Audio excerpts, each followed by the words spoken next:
And go. Hello, good morning, America. If you're in the Zoom room and you don't want me to talk to your actual name, change your name on here. And I am in a crazy mood. I'm ready. Let's go. They can't see here, but I need you to know. Look at all that leg, baby.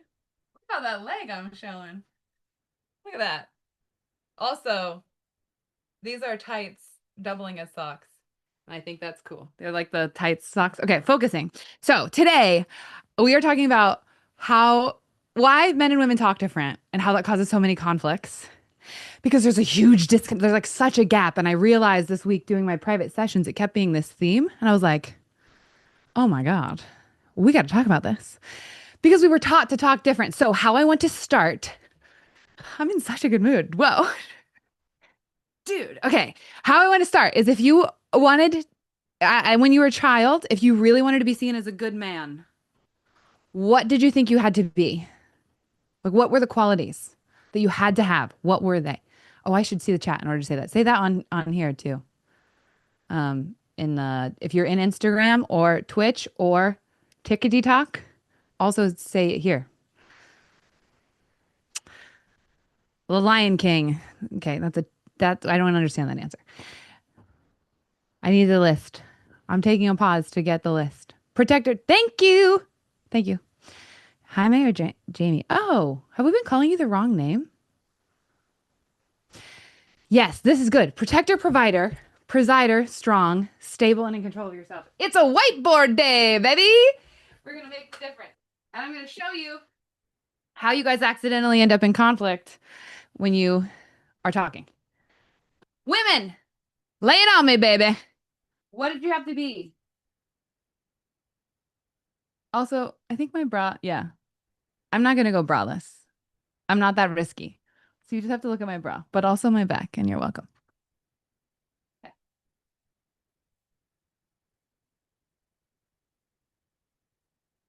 I didn't think about the whiteboard until now. Um, Addie, can you or Emma, anybody who's right, can you list out what they're saying in the chat? Yeah. Yeah. Thank you. Out loud. Thank you.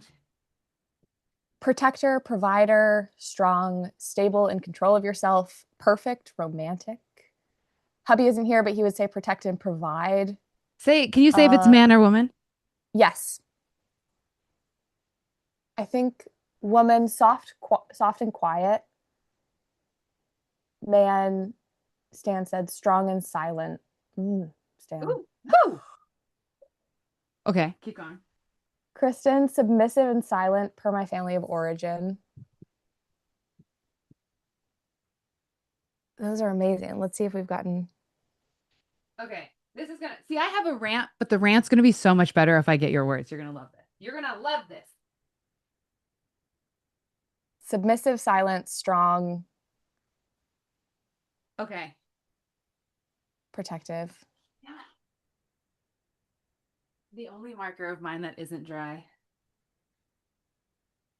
Can you As a see? woman, I was taught to be quiet, complacent, of service, selfless, put family and everyone else first, look pretty but not sexy until someone randomly Woo-hoo-hoo! decides it's Yes. okay, smart but not in a way it can be noticed. Fire answer, 100%. Wow. Okay. Good. Okay. So we got protector, provider, strong. I heard. Silent. I feel like I missed some. I definitely missed some. Provide, is there provide over there? Yes. Pretty. Not too sexy. What were the other ones? Submissive. Submissive and silent, soft and quiet, selfless.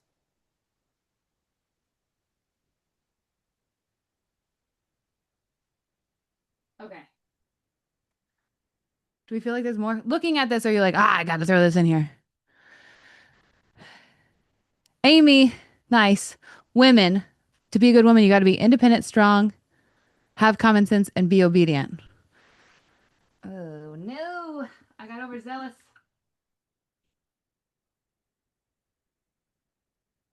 Um, Independent means need no one, right? Can I write that instead of independent? I feel like that's more accurate. Oh, I got all the ladies are nodding. Okay. Need no one. This one was I missed some. Stan had really good one, a couple of good ones too. I think Stan's was strong and silent. Oh, nice. Got it. Okay. Did we have okay, provider equals meet I needs, liked right? perfect and romantic. James said perfect and romantic for Oh, men. nice, James. Perfect. Romantic. I'm surprised we didn't get some version of sensitive for women yet, and some version of uh insensitive, like nothing touches me. Nothing, you know what I mean? I'm good. I don't know what the word would be. Unemotional. Logical. That's men. That feels true to me. Men in here, do you agree? We're taught to be, you need to be logical, unemotional to be a good man? Yes? No? Thank you, Jose. Logical. We got a stoic from Instagram. Yes! Stoic. Okay, cool. This feels pretty complete. I can show you what's happening now. Okay. I was raised by my father to be my father. Yes. See, you were raised to be a good man. Some women will, if I answer you, my question is, what were you taught good women are? Some women were raised by their fathers to not be good women, but to be good men because good women wouldn't get respect, but good men would. I would say that goes under good men too, respected. Like a good man is respected, and a good woman, uh, it's not like you're trained to be respected. You're more trained to be respectful. You know what I mean? Disappoint no one. That's a really common woman one. Right. Needless what? I think provider equals. Let's put that. Needless,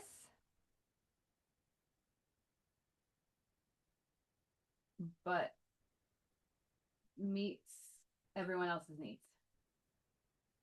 Okay. Here's what I see happening in session after session after session. Oh, you couldn't see the whole thing. I gotta improve my whiteboard situation. Here's what we have so far. Okay. Already looking at these, do you see if this person and this person were together, how absolutely zero things would be resolved? Do you see it already? Like, just look at the friggin' list. It's already there. Neither of us are allowed to have needs, which means if I dare to have a need, both of us are going to feel a lot of shame about that. And we're going to be like really resistant to it. So now when I come to you with my need, I'm going to be pissed. Also, two of these aren't going to do very well, are they? And two of these aren't going to do very well, are they? This is such bullshit. This is telling you stop being a human, stop being your own person in your own life, start being somebody else's better side character. Maybe if you're good enough, you'll get the role of being somebody else's strong second. How dare you believe you might be a first? Not just women, men are getting told that too. And then we come into a relationship with somebody and we're like, let me prove to you I can be your strong second. And then we start performing, and then they lose us. Inch after inch, ounce after ounce, just we dwindle away into what we think they will love. And as soon as they stop loving us, as soon as they start to pull away, as soon as they start to do anything that makes us think this might not be right, either we run because we don't want to compromise ourselves, or we go, I know what I'll do. I'll have less needs. I'll be more logical. There's a reason that in arguments, the person who says logic the more often is the one who is trained to be a good man.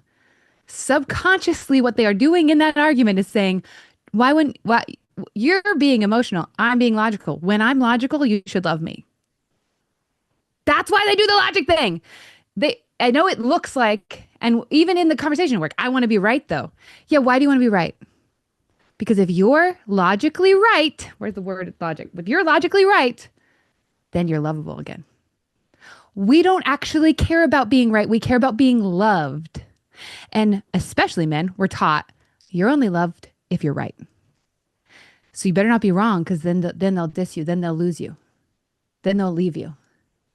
And for women who are much more often willing to be the wrong one in the conversation, they just want to be seen because they weren't as frequently taught to be logical, to be loved. They be submissive.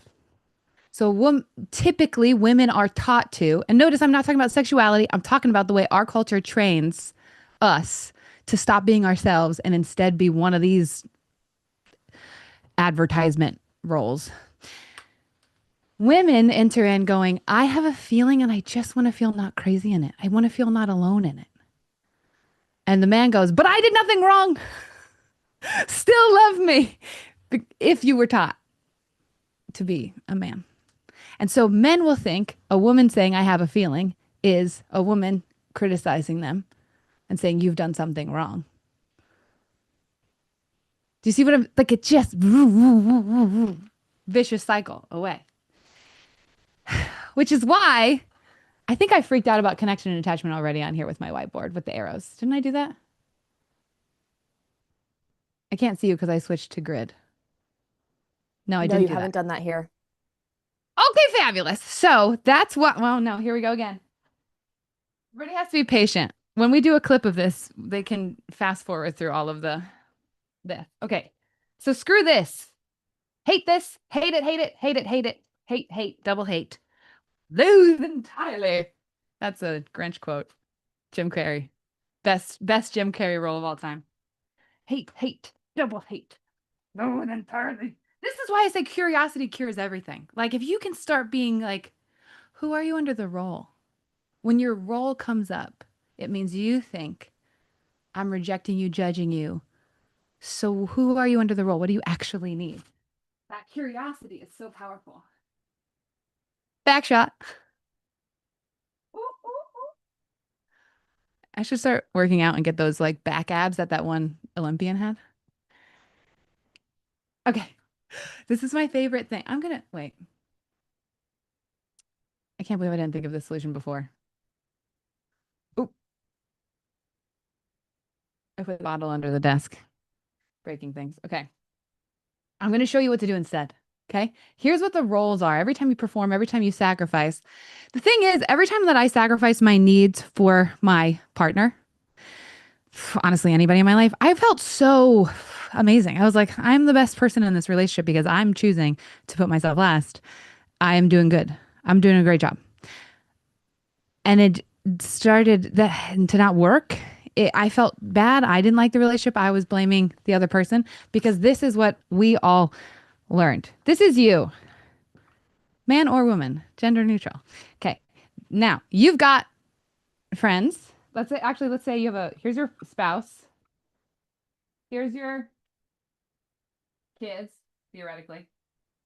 Here's your friends.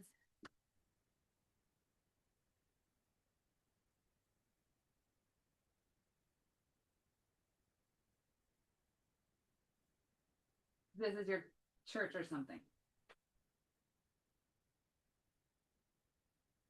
Your work. Okay. What most of us were taught was this performance. The reason our parents and the people around us taught us to be good women and good men and like conform to that is because that's the only way they got attachment. And we were taught how to get attachment instead of connection because you cannot have connection without authenticity. But sometimes when you be authentic, people reject you. So perform. That's safer.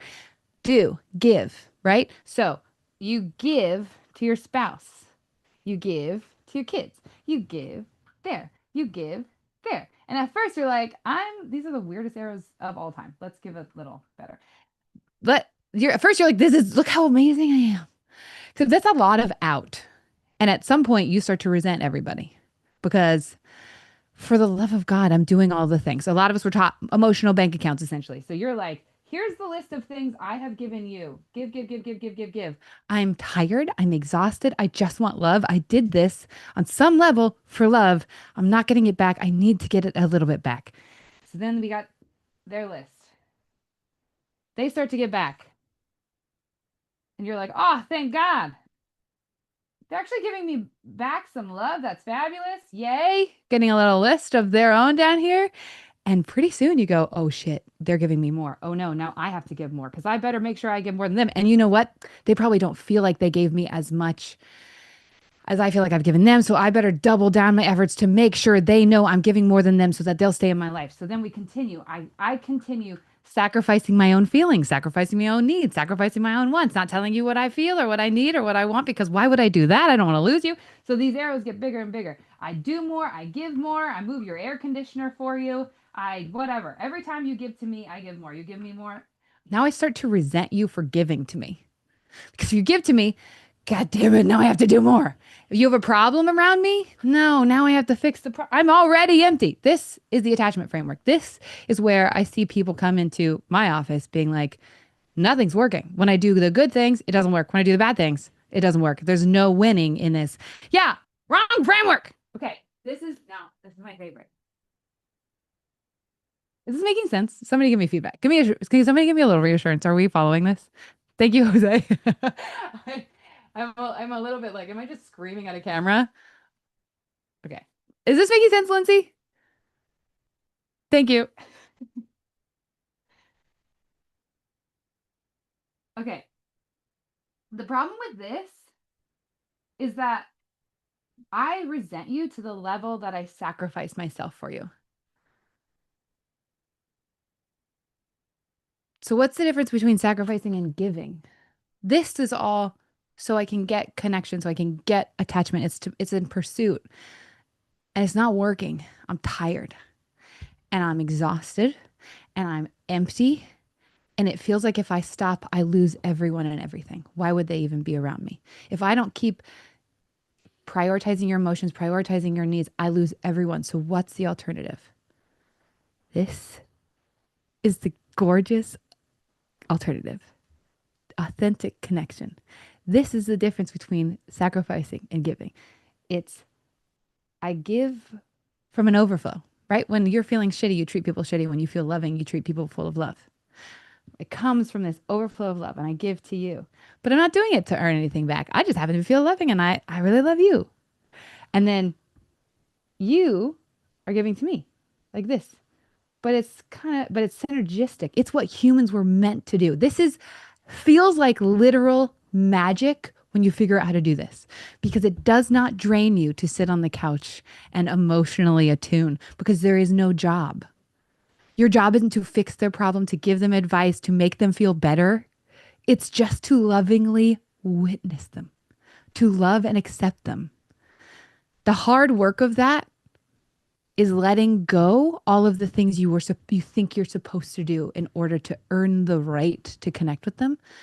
That's what the hard work is. The work is not in the changing, it's in the accepting. And the more you do that, the more synergistic you gain energy from your relationships. Okay, I did do that deliberately a little. These all become synergistic. So you get excited to lay down on the couch with your partner, to hang out with your kids, because you're not advising them, you're not fixing them, you're not solving them, to hang out, work, everywhere. If everywhere you go, their feelings are no longer your failure. They're frustrated. Great. That doesn't mean you failed. It means they're frustrated. They're annoyed. Great. It doesn't mean you're annoying. It means they're in a state that they're going to be annoyed. This is the end of the day. You fall on the couch and you go, God, I'm so pissy right now.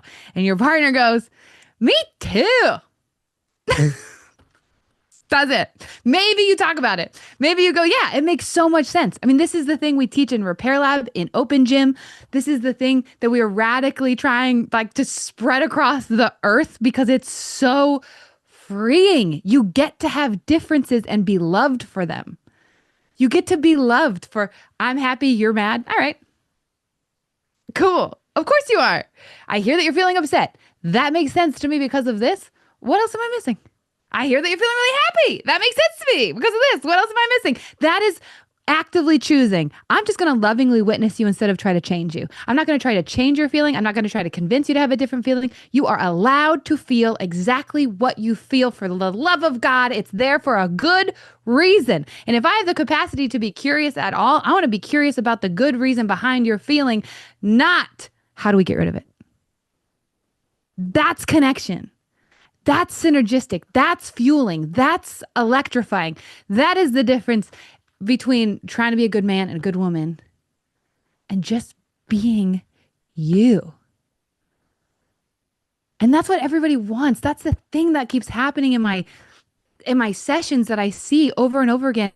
Men and women are asking for pretty much the same thing. I want to feel safe. I want to feel like me. I want to feel accepted. I want to feel free. I want to feel loved for who I am. I want to feel chosen for who I am. I want you to actually know who I am and choose it. I want you to see me. When I tell you my feeling, even if my feeling is I feel hurt, I'm not saying you need to fix me. Even if I think that's what I'm saying. You need to fix my hurt. I actually need you to see it and have compassion for it and love it. And then maybe we choose next steps together to try. But we all just want to be seen for who we are instead of just good man or good woman. And there's so many deep ingrained stuff that back to that list before, when we start to feel unlovable, we go, that's fine. I will be more silent. I'll be more submissive. I'll be more whatever. That's the arrows. I'm going to sacrifice who I am so that you love me more. And it doesn't work. And the arrows also are when you go, you need to love me. Accept me, damn it. That's not how that works. This like coming from overflow has to start with, I'm willing to see me and dare to believe that I'm lovable. And then I'll let you see me. Because a lot of us come to people with our emotions and we think I mean, this happens over and over again because we're all afraid to be too emotional, to be too much, to be whatever. We come to our partner or a person or a parent or a friend or whoever, and we're trying to say, I feel hurt, but we aren't actually showing them our hurt. We're showing them the barbed wire around the hurt, the justification for being hurt, the defense of being hurt, or even all the reasons I probably should not feel hurt. I shouldn't feel it. Never mind. I'm going to tell you, but it's not really that big of a. They're not seeing the actual pain. They're seeing the defense of the pain. And they feel attacked because I'm not, I mean, how many times have I done that? I'm not showing my husband that I feel overwhelmed. I had last night, it was just a big day and I emotionally was spent. And I did this. And I was like, I mean, it was really hard, but here's how I solved it. It's really hard, but it was fine. It was fine. And I thought it was very clear that I was asking for support. And he was like, okay, cool. So you solved the thing. Great. I had a hard day too. And why are you so distracted? Like, what's wrong with you? And I was like, realizing, oh, I didn't want to show you my pain. I was so embarrassed that I was in pain that I didn't want you to see it because I didn't think I should be in pain. So I was hoping you would convince me I was allowed to be in pain. Somehow you were supposed to know that by me saying, I mean, I had pain, but I solved it. So, I was hoping that he would go, of course you have pain. Tell me more about that. Let me look in your eyes and see it for you. Why would he do that? I just told him, hey, I don't need you. Just so you know, I had a thing and then I don't need you. We do it so often where we are just terrified to show the pain in our hearts to somebody. And sometimes it's because they're not ready and they don't have the capacity. But often it's because I'm terrified you're going to reject me if you see who I really am. When you see me in my weak moments, you see me in my self-centered moments. I mean, I feel so selfish for feeling hurt so often.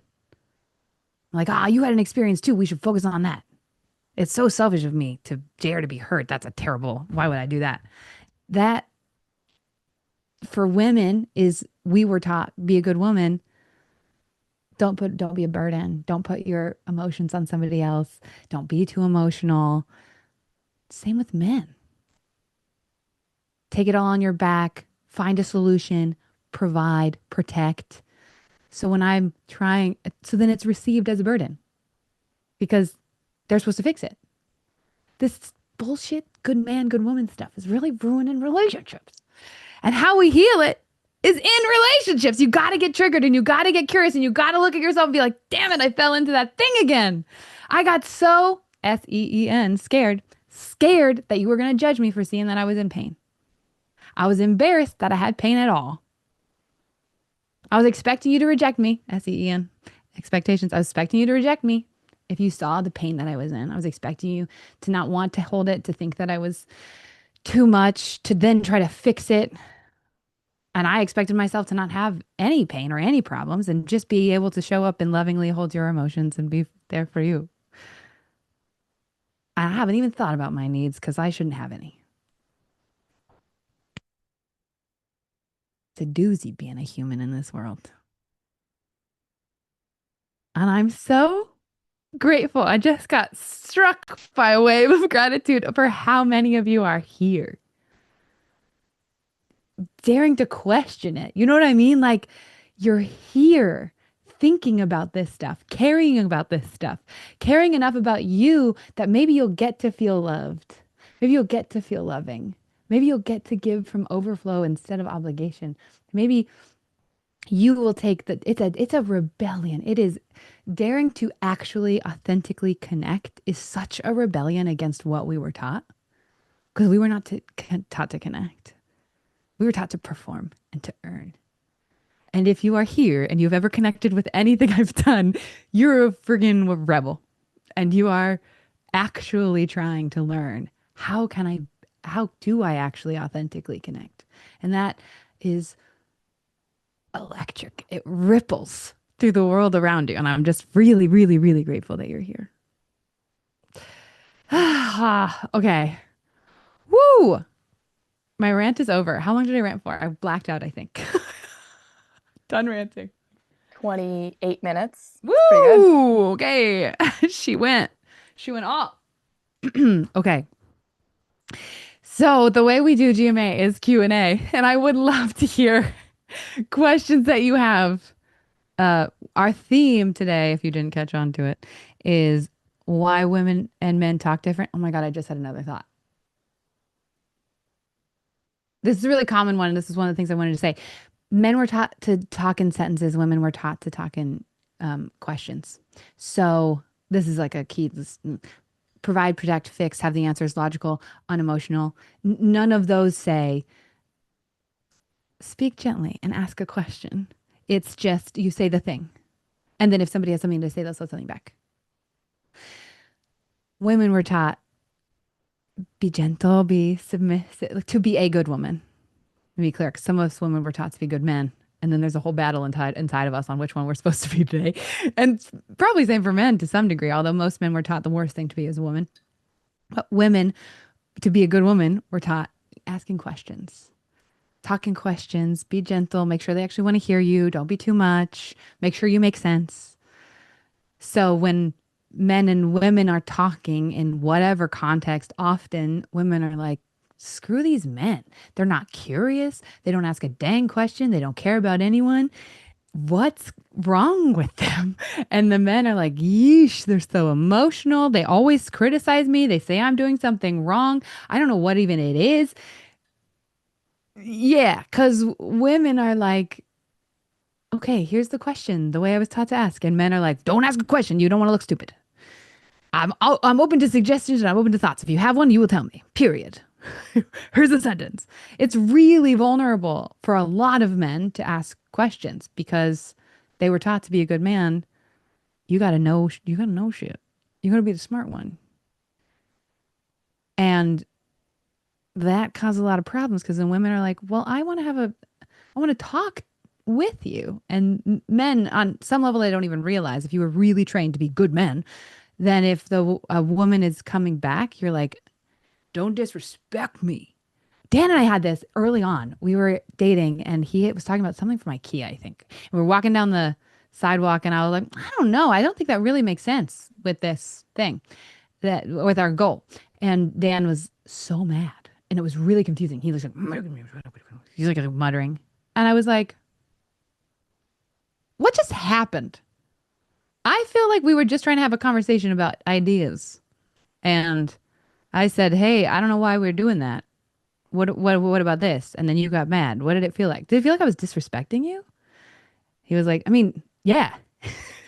I was like, well, then that's not going to work for me.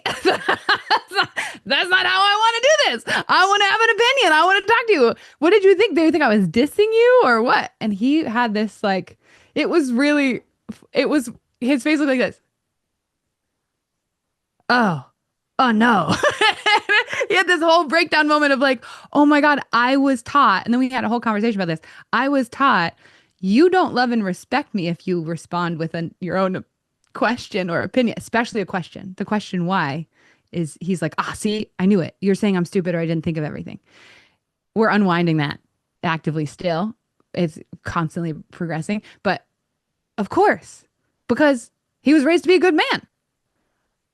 And if I question him, that's me questioning him, not me being a partner. And the decision, this is why when I talk about expectations, I'm like, we were all taught expectations that we don't even know we have in us. He expected the person who loved him, the wife who loved him, would be a good the wife, and he had no idea he had that expectation. You have no idea. He wanted to vomit when he realized because he's so he's so like loves women, loves partnership, loves it. And when he had that moment, I remember he was like, "Oh my God, I can't believe it! I can't believe who put that in my brain? This is awful. I want this out." Uh, which also we have to have grace for because there are things like that for me too, where I won't let him see my needs. I won't let him see my feelings because I want to be a good woman. I want to just be there for him and support his. And there are times where I go, it's okay. I'll just hire somebody. I'll figure out a way to pay for somebody to listen to me because you shouldn't have to do that. And Dan has literally gone, that's the whole point. Give me a chance. Give me a chance. I'm like, damn it. I thought a good woman would never put her emotions on her man. I didn't even know I believed that. Shoot. So they're just like seated in there. And learning how you naturally talk is so helpful because it doesn't mean you have to stop talking that way. Men, you have to stop talking in sentences. And women, you have to stop talking in questions. No, it's like, oh, I know where that comes from now. And instead of going, here's my assumption of what you mean, instead going, that landed like this on me. What was your actual intention? Because I know you care about me. What did you want to happen? The curiosity, man, cures all. Okay, I ranted some more. I'm done ranting. Do we have a question? Lindsay, thank you for being locked in. I keep looking at your face. It's very helpful. The cutie pie. All right. Our first question is from Ryan. Oh, Ryan, are you down to go? Are you okay with this? Okay. he's always ready. True. Thank you for the rant. That was awesome. Oh, good. Yeah, feels great. My question is, okay, we all want to be seen. Yes. We've all learned that we're not supposed to be seen because that is a need and that makes us bad. Yes. Well said. What happens if through the course of learning that there is also trauma and circumstances that changes your nervous system to think being seen is the scary thing? So, like, you can know the solution. I need Yeah. to be seen. I need to see myself. But that is the scary thing. Yeah. What do you do from there? Honestly, I think the stakes just have to be so high that you choose being seen. I didn't choose to be seen until I wanted to kill myself. So a crisis I think sort you of. have to get to the point where, for me, I had to get to the point where I went, hold on. I think the options are either die or be seen. Maybe being seen is a little better of an option. Like I had to get to the point that I wrote that down and went, these are the choices I think I have. And if I was talking to somebody who was in that place, I would say, maybe don't get to the place of die. Maybe ask a question sooner of what do you think the alternative, like it's either Yeah. this or this. Be seen which might cause rejection, or not, which causes what? And is that worth it? Yeah. That's And the, that's the thing. Like, I could be seen and get rejected, or I could be seen and things go well. But if I do nothing, I have 40 years of experience with that. I've lived through that. My nervous system's okay with that because it doesn't give a shit if I'm happy. It only wants me to be alive. And like I want to sit with that and like live through it. yeah. And I have experienced more than that and I would like to work through it. And my nervous system doesn't care and thinks I'm actively fighting against it when I try, and it's really frustrating. And I don't know like if I'm missing something or not. Yeah. I mean, this is what I'm trying to figure out because I think most of our world is breaking because people don't know how to be seen. And so the I only agree way with that you. we're forming community, the only way we're forming community is through being angry together at something. And Yeah. that's not actual community because now I have to live in fear that I might misstep and now you're going to be angry at me and I'll lose everyone. Mm. So it's not even community, it's still hypervigilance. That's why we're doing literally everything we're doing, which by the way, Ryan is one of the coaches I'm training to do scene method counseling and he is absolutely gifted. Side note, if anyone wants to work with you, they should because you're amazing. Um, I got distracted by how much I love you. Can we go back to what was I saying? Right, angry. So community, the reason I'm doing all the products that I'm doing, that we're doing products is such a weird thing to call them. The things that we're creating are so that you can experience being seen in a small, safe dose with somebody that you have no stakes with. Because what we do in open gym is practice mirror game, and mirror game is purely somebody seeing you and lovingly witness you. No matter what you say, I feel whatever. I feel angry and I kind of hate my husband and blah blah blah blah blah. And the person listening to you goes, "Thanks for telling me. That makes sense. I hear you're feeling this. I think that makes sense because of this. What am I missing?" And that question, "What am I missing?" is saying, "I assume I'm missing something and I want to know more." And then they just sit there silently until you want to say more. That is it's so the hardest thing about that is that it's so simple. It's so scary. Like the biggest problem I run into with clients and teaching people is that they want more tools. I want more tools. I'm like, you haven't used the tools. You want more tools so that you don't have to use the tools. You don't want more tools that you do not need them. Like you just got to use the tools that we gave you. And it's Yeah. scary because it's simple and you have to be vulnerable and you have to just like go dare to be seen and dare to try the simple thing. And then when you run into the obstacle, the work is almost never change. It's almost always acceptance. I run into an obstacle and I think I need to change you or I think I need to change me. And almost always it's, I need to accept you and I need to accept me. And that's the hard work of it.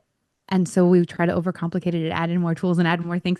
And it's really, can you Yeah. get there? So running back. If you're terrified of being seen, what's your first step?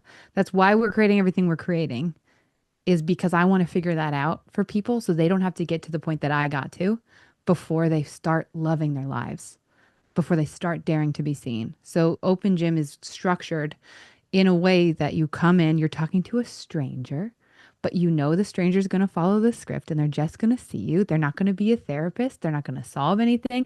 They're just going to see you and accept you. And then we're going to move on. That's the small, safe exposure that we've figured out so far. And we're so open to more ideas because I truly think we are, our world is in such desperate need of learning how to love each other for the difference instead of hate each other, of learning how to be curious when someone disagrees instead of try to persuade them or get mad at them or say, okay, so we're done. Like, how do you hold that difference lovingly? This is why right now I'm working primarily with romantic partners. We're shifting, and our next cycle of the year is all about adult children and their parents and how to talk to each other and how to bridge those gaps. And then we're just like, and then we're going to do parenting, and then we're going corporate. We're doing like we want to touch everything. We're like, everyone learn how to talk to each other, learn how to love each other. That's what our dream. So I think in almost every field, in almost every area, the majority of the people around you in every room you walk into are desperate to be seen and terrified of what will happen if they are. And to care about it enough to dare to try is to be the change agent that proves to them when they get seen, they get loved, which you do regularly to so many people. Yeah, I mean, I'm biased about Open Gym because I facilitate it and it's incredible, but like the practice has been Yeah. hugely helpful to be able to practice that. And so what I'm hearing you say is if you're scared of being seen, find a way to be seen in the lowest stakes possible and just keep practicing. Yeah. Okay. Yeah. Open Gym is today at 5 p.m. Eastern or 5 p.m. Pacific time. And I don't think we're building And it right now, so it's still in the beta free version. So if you guys want to try it, you can go yeah, for it freezy is what you today. said about tools, I really appreciate. I Thanks. like to collect tools, and as an ADHD neurodivergent, I like to collect hobbies, and so I have a lot of stuff that I'm like, I have them, and now that I have them, Yeah. and I don't have to practice with them. And so you told me pretty early on, Yeah. get less tools, Yeah. practice with the ones you have, and it does help. And sometimes I'm just frustrated by the speed, and that's okay. So Yeah. that was a helpful answer. Thank you. Great question. Thanks, Ryan. So lovely. Everybody can find more about Open Gym at scenemethod.com/opengym. Just for all the Yes, and try it and give us some feedback because we're doing it for a big mission reason. So we want to know how to do it best. Mhm. Please. Oh my God. And also, if you don't feel comfortable enough to do Open Gym, we have just started. Wait, this is really cool. It's really cool. If you've been here before, you know what we're talking about. The 14-day challenge that we created. Do y'all know? Some of you know. Hi, Caroline. You look gorgeous. Hi, Christian. Van, hello. The 14-day challenge is a text. So if you're a person who doesn't feel like you have the time, and you also if you're like afraid of being seen and you don't know where to start, and when you try, it seems to backfire all the time, and it proves to you, see, I knew it. Nobody actually wants to see me. The 14-day challenge is one text a day, one tool a day delivered to your phone via text of a 10-minute or less video, also a written format, also an audio format, so that you can get just like one tool at a time. You try one thing, you try one thing, you try one thing. And it's really more of a progression of the same very few tools because sometimes adding tools is just a way to avoid, just like we were talking about. So it's okay. Inch your way here, inch your way here, inch here, inch here. It's really, I'm so proud of it. Addie did so much work on helping on structuring it and making it flow and make it make sense. So big shout out to Addie who did pretty much all of the heavy lifting. I just I got to yap at the camera, and then Addie made it magical. And we're getting such great feedback about it. It's so cool. So please try it and give us feedback because again, everything we do is for a mission. We want this stuff to actually help and work. That's why we made it. We could sell an online course. We don't sell an online course because I feel like that doesn't usually help. You just it's kind of like the books. You're like, cool, I have the knowledge. And next. And we wanted it to be, you're gonna remember it. It gets texted to your phone. It's super simple. It's actually digestible. So if you're interested in that, um, do something. morganbirch.com/challenge. That's what you Yeah. do. Go there. Great. We got to change that website name because they're all over the map. morganbirch.com/challenge. Yeah. I wasn't planning to pitch that, but I'm really excited about it. So if you want to do it, you should do it because it's really cool. And it's helping people set up so they feel comfortable enough to go in and try Open Gym. Because we realized there was kind of a missing step for people. And we also really care about accessibility. And we do Repair Lab only once a year. Now I'm behind the curtain telling you how we're running our business. Whatever, you're here. It's live. I'm going to tell you anyway. So we only do Repair Lab once a year or twice a year, which is really hard then if you decide in May you want to get skills and we're like, sorry, we don't do this again until September. And it's also really expensive.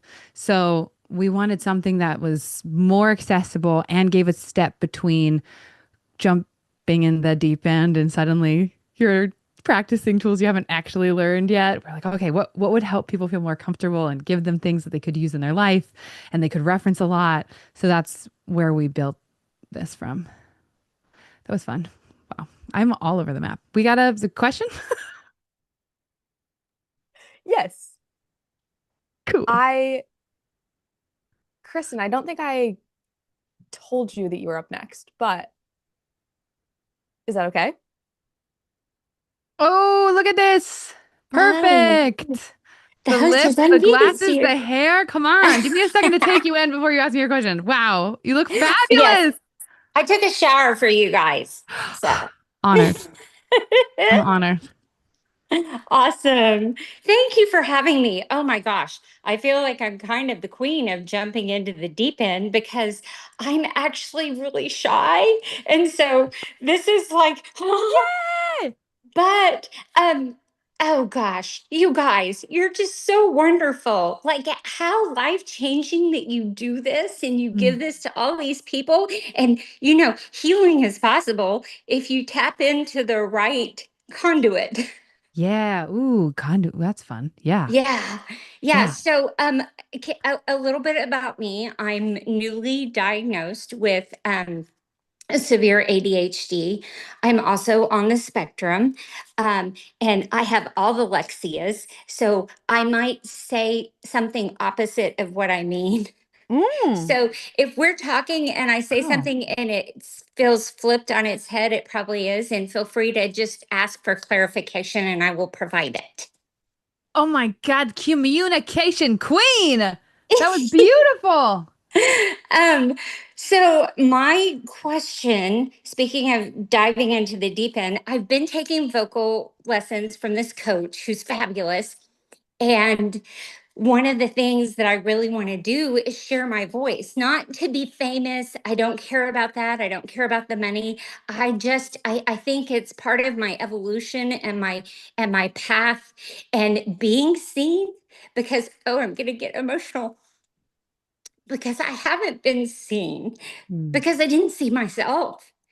I didn't Yeah. see me until 54 years old. So now I'm seeing me and I'm like, oh my God, I'm a little love nugget too.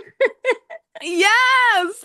And Oh, I get to be seen. yes. So my husband's in 3 bands and there's a project coming up and it's a one-off gig and he asked me to sing 3 songs because the training that I've been doing and all the things. And it was just such a gift because he has not wanted to include me in any of his music. It's been really a Mm. source of, it's been a burr under my saddle, so to Yeah. speak. So I'm working through it. We're learning how to communicate. We have a great couples therapist. We both have each independent therapist, and we love each other so big. But we're like, I'm flying past him, and he's flying past me, and Yeah. it's just this, it's this loop of not hearing each other. And I want to.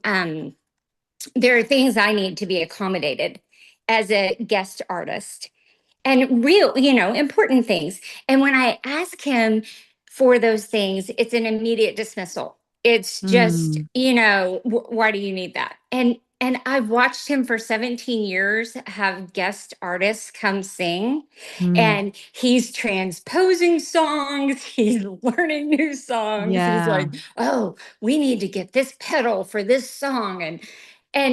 But it's me. And so um Yeah. I don't know if I'm asking wrong or if I don't know what to do. I'll Can stop I, talking because I can have I, all the words. you're fabulous. Also, note from something you said earlier. First, all of the things that you are doing to finally dare to be seen. You're up here talking to me. Yeah, You're I doing a know. guest spot and you're facing resistance and still doing it. You're singing out a lot. Also, if you have extreme ADHD and you're on the spectrum, you've been masking your whole life and now Uh-huh. you're embracing who you really are. That's so much, It's Kristen. a lot. That's so much. It's a lot. Yeah. Yeah. Good. it feel like more of a relief or what does it feel like? It feels like I'm exploding and imploding at the same time. Exploding and imploding at the same time. It's like I'm expanding a lot of me Yes. and I'm contracting a lot of me. The things that people didn't deserve to have of me, I'm pulling them back in. So maybe Ooh. imploding's not, maybe expanding and contracting. Yeah. Like you're like the pieces of you that were performing that were like outside of you on with Yes, other people. that You're we're like, no. performing for approval. I don't perform for, and even my art, I paint. I've had cancer 3 times, and I figured out I could paint, and I was painting and monetizing it because I used to be a C-suite executive. I don't even know how I pulled that stuff off. The things I'm learning about you, Kristen. Yeah. So, well, I mean, I did process What a engineering life. and lots of fun stuff, but Oh, that makes sense. oh gosh, darn, I forgot where I was going. I remember your question. Would that be helpful? Yes. Because I can go back there. I derailed you, to be Yeah. clear. Yeah. We're Yeah. ADHDing off each other. Okay. You were asking about your husband and if you're asking things wrong about your guest spot. Yeah. Yeah. I have a question. Okay. Unrelated to you completely. Does your husband tend to put himself last with everyone else and not ask for any needs? Yes. Okay, so a weird phenomenon to the point that my husband's also we my husband's on the spectrum too. He just hasn't been diagnosed, but he's there. we're why waste the money? I mean, we spent a fortune getting me diagnosed, And okay. Well, why I asked that is that a weird phenomenon to the point that when as I'm doing research, I want to research this specific phenomenon because I'm so fascinated by it. When we become partnered, and also we do this to our kids, it's like whoever's closest to us, but especially our partners, we treat them the way we treat ourselves, not the way we think we would treat the most important person in our life. We treat them the way we treat ourselves. So if you ask for something, he probably responds to you the way he responds to him. It's another incentive for loving yourself. Ooh, well, that makes so much sense. I've learned, and I love that I've learned that all of my triggers and all of my anger and anything that I'm feeling negative is coming from me. It's not, I mean, someone may have tripped the trigger, but it's in me and it's a signal. But I never really thought about oh, Yeah. wow. Like, Yeah. oh. Yeah. That's so sad. And he doesn't know how beautiful he is. He doesn't know how talented he is. He's just such a gifted musician. And so he's dismissing me because he dismisses himself whenever he has a question or wants something. Yeah. It's not me he's saying no to. He's saying no to himself. You're an extent. Yeah. I don't fully understand why. This is why I want to do research on it because I don't fully understand why. I just know that it's almost everybody I work with. Yeah. My brain lives in infinite possibilities. I'm in a literal constant state of wonder. And he tends to be very constrained and doesn't like to explore anything other than what's right in front of him. It's dangerous. Maybe. I don't know. I don't want to analyze him anymore because I don't have him here. So I'm like stopping myself. The reason I say that is it's just such a wildly common pattern that it's very helpful to know. It also is really helpful to know for a person who spends so much time sacrificing yourself or putting your needs last because you wouldn't consciously choose to put your partner's needs last. Yeah. And it would be hard. It's a very hard first step to go, okay, I'm going to believe I matter is really hard. but I'm going to believe you matter and I can't until I believe I matter. Okay, I'll do the work then. Is for somebody Yes. who thinks they can't put themselves first is often the gateway into actually being able to. So Mm. maybe just show him this clip and see what he says. Yeah, I liked it. I like it. He's doing Olympic level changes for our marriage. And I am so incredibly blessed. And this project is a good opportunity for us to learn to work together. But it is hard asking for what I need when it's just immediately like, no, we can't do that, when I know we have done that. Yeah. Yeah. Yeah. I would guess that's part of it. Yeah. And also if you want to practice if you two want to practice our way of talking so that you don't talk past each other, you actually have to, Mhm. one of you's getting reflected and then the other one's getting reflected. Come to open gym and just ask to be in the same room together so you guys can do it with each other if you want. Oh, yes, I do want to. Yes. Yes. Awesome. Thank you so much. I'm sorry I Thank got you. off on a tangent. You have zero things to apologize for. And also I put you on the tangent. That was me, girl. That was me. It was Yeah. such a joy to meet you. I feel like Thank you. I just want to sit and have tea and ask I'm you everything about your life. I'm having tea. Yes. Oh, It's the okay. coolest mug ever, Whenever. too. I love introducing the new me. I feel like a brand new person. I can Like, feel it. It's yeah. gorgeous. Thank you so Thank much, Kristen. you. This was a joy. Thank you for doing all of this. Yeah. Well, you're welcome. Ah, you're welcome. Good morning, America, baby. That was stunning. Our next question is a submission, and I don't believe that she's here. Ooh, I love She's the way not. you phrased that. Our next question is, that's cool. Sorry. Our I'm next really question. vibing today and could talk a little less, and I think we would be better. Just just a little less. Not every thought needs to exit the mouth, is what I'm saying. I cut you off in the thing I asked you to say that I liked the first half of the thing you said. Okay, I'm listening now. Please start again. The question is a submission from Catherine. She said, "My question is, why don't men want to talk if there's tension in the air?" Because they think that they did something wrong, and all you're gonna do is criticize them. Probably.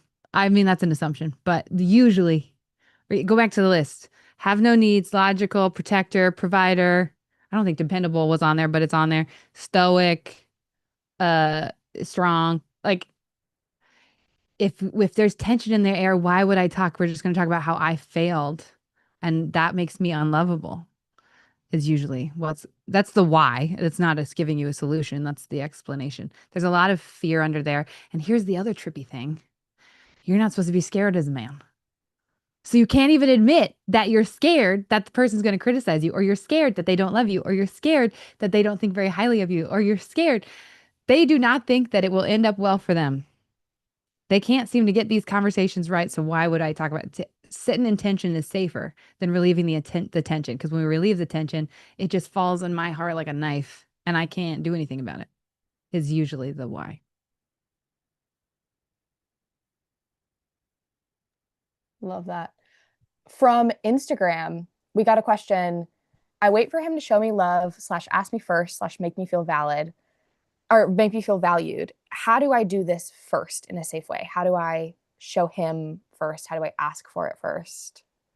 My favorite way to start a mirror game is, and this is kind of the solution to my why earlier. So, a solution for how to start tension conversations is when blank happened, I felt blank, but I don't know how you felt. So, what was it like for you? So, where were you coming from? Some curious question like that. I like, so where were you coming from? When blank happened, I felt blank, but I don't know how you felt. So, where were you coming from? And actually be curious about that. It's hard at first because you're like, but what if they never come back to me? And the way you get them to come back to you is once they feel understood, then once they say they feel understood, which sometimes takes time. Like sometimes you say that and then they're silent and you got to go, which is so powerful. Oh my God. Just waiting is so powerful. Okay, when you know what you were feeling, I want to hear it. And then you don't talk until they are ready to, so you just like, okay, bye. And you go hang out with yourself for an hour or your kid or your dog or something. Or you go to work. I don't know. You go do something else. And then when you check back in, you're like, hey, you ready to tell me? And if they're like, no, then you're like, okay, I'll still wait. And then once they finally feel understood, then you go, that, even though you experienced it like that, which is valid, that's not how I experienced it. Are you open to hearing where I'm coming from? And when you tell them, every time you finish what you're saying, this, I write this bad boy down. I'm not sure I'm making sense, or I'm worried I'm not making sense. It's got to be a vulnerable I statement about you making sense. What did you just hear I was feeling? And what makes sense about that to you, if anything? And then you listen to what they say. And then you, after they finish reflecting what they think you said, you go, actually, I was kind of feeling that was really close. I was also feeling this. Or you just keep bringing it back to feeling instead of who did right or wrong. You're just understanding each other's experience will start to unwind the fear that they suck and you're just trying to attack them. And take this with a grain of salt because everybody's got obstacles and triggers and landmines around, which is, again, why we do open gym and why we do practices in repair lab and why we have the 14-day challenge is to help create enough safety in yourself that you can have these conversations. So give it a whirl. And if it doesn't work, come over to repair lab or, well, come to open gym really and do the 14-day challenge is what I would say to do. Love that. Boop, boop. Boop, boop. All right. If you do the 14-day challenge, I should just say do the 14-day challenge because it sends you to open gym throughout the thing. So just do the 14-day challenge. Keep it simple, sexy. Just do the 14-day challenge. morganbirch.com/challenge. Challenge. And the challenge will give you the tools to then be able to go into open gym and have more success and feel more connection and understand yourself more.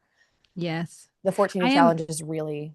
Yeah, I am a little worried about people going to open gym too soon and then being like, what the heck am I doing? Do the 14-day challenge and then go to open gym. 14-day challenge is the first step. Okay. We're actively in real time with all of you figuring out how do we help people the best? How do we help you the most? How do we get connection in all of your lives? If you want it, because you're the only one who can choose that. Okay, next. Our next question is from Andrea. Andrea, do you feel confident with what your question is, or do you want me to ask it for you? Hey, cutie. I'll unmute you. Hold on. There you go. I can ask it. Perfect. I'm going to read what we did and then explain it. Perfect. I like that format. Okay, so it says, when do questions go from helpful to hurtful? And is there a way to do it differently with non-heterosexual relationships? So I'm queer, so I do both. I have all over the map. And so, my experience is that questions are typically very appreciated at the beginning of my relationships and then become not appreciated as much further into the relationship. And Emma and I were talking about it a little bit, and I think I think I ask questions for all kinds of different reasons. Sometimes they're genuine curiosity. Yeah. Sometimes they're protectors, so they can keep talking and I don't have to engage. Yeah. And sometimes I think it's like me trying to get them to see something without communicating it about it myself or whatever. So I think there's all kinds of reasons I ask questions, right? Yes. But yeah, but back to like the when is it, how do you determine like when and how to ask questions, or do you do it differently in same-sex relationships? Or I don't do it differently in same-sex relationships. Yeah. Like mirror game is the same anyway. And how do you know when questions are helpful or hurtful? First of all, such a relatable thing that you're saying. The number of times I have used questions to deflect or almost, you know what I do? I use them to prove I'm better. I'm like, I'm like, Oh, for sure. I'm curious. Here's my Mhm. questions. And in my head, I'm like, look how many questions I'm asking. You've asked zero. I'm the better Yeah. partner. Yeah. Um, which is really proving I'm lovable. I just want you to love me. Yeah. I'm just trying to prove I'm lovable. But so first of all, relatable, well, and fabulous question because it's super common. And I will even in the mirror game see one of the deflections be somebody will share and then they'll go, so is that true? Is that how you feeling? Is that how like they will end their share and Mhm. immediately go and back to you. Yeah. And they're hiding from being Yeah. seen and while complaining that they never get seen. So Yeah. very common thing to do. The fact that you have awareness of it is really cool and rare. Yeah. Um, when they become hurtful, I actually don't think I think it's more about the feeling. Like, Okay. like I think if you get really good at knowing what you're feeling, Hmm. because the shift for me is when I'm paying attention to how I'm feeling and what my motivation is, Yeah. because I can say I love you in a way that you feel hated, and I can say I hate you in a way Hmm. that you feel loved, right? Absolutely. Be Yeah. like, 1000%. I hate you, and I love you, Right. right? Like, woof, ah, ouch. Yeah. It's the same with questions. So often Hmm. the words are not Hmm. as potent as the motivation under them, and it's usually our own lack of awareness in the moment of how we're feeling, what we need, and what our Hmm. motivation is.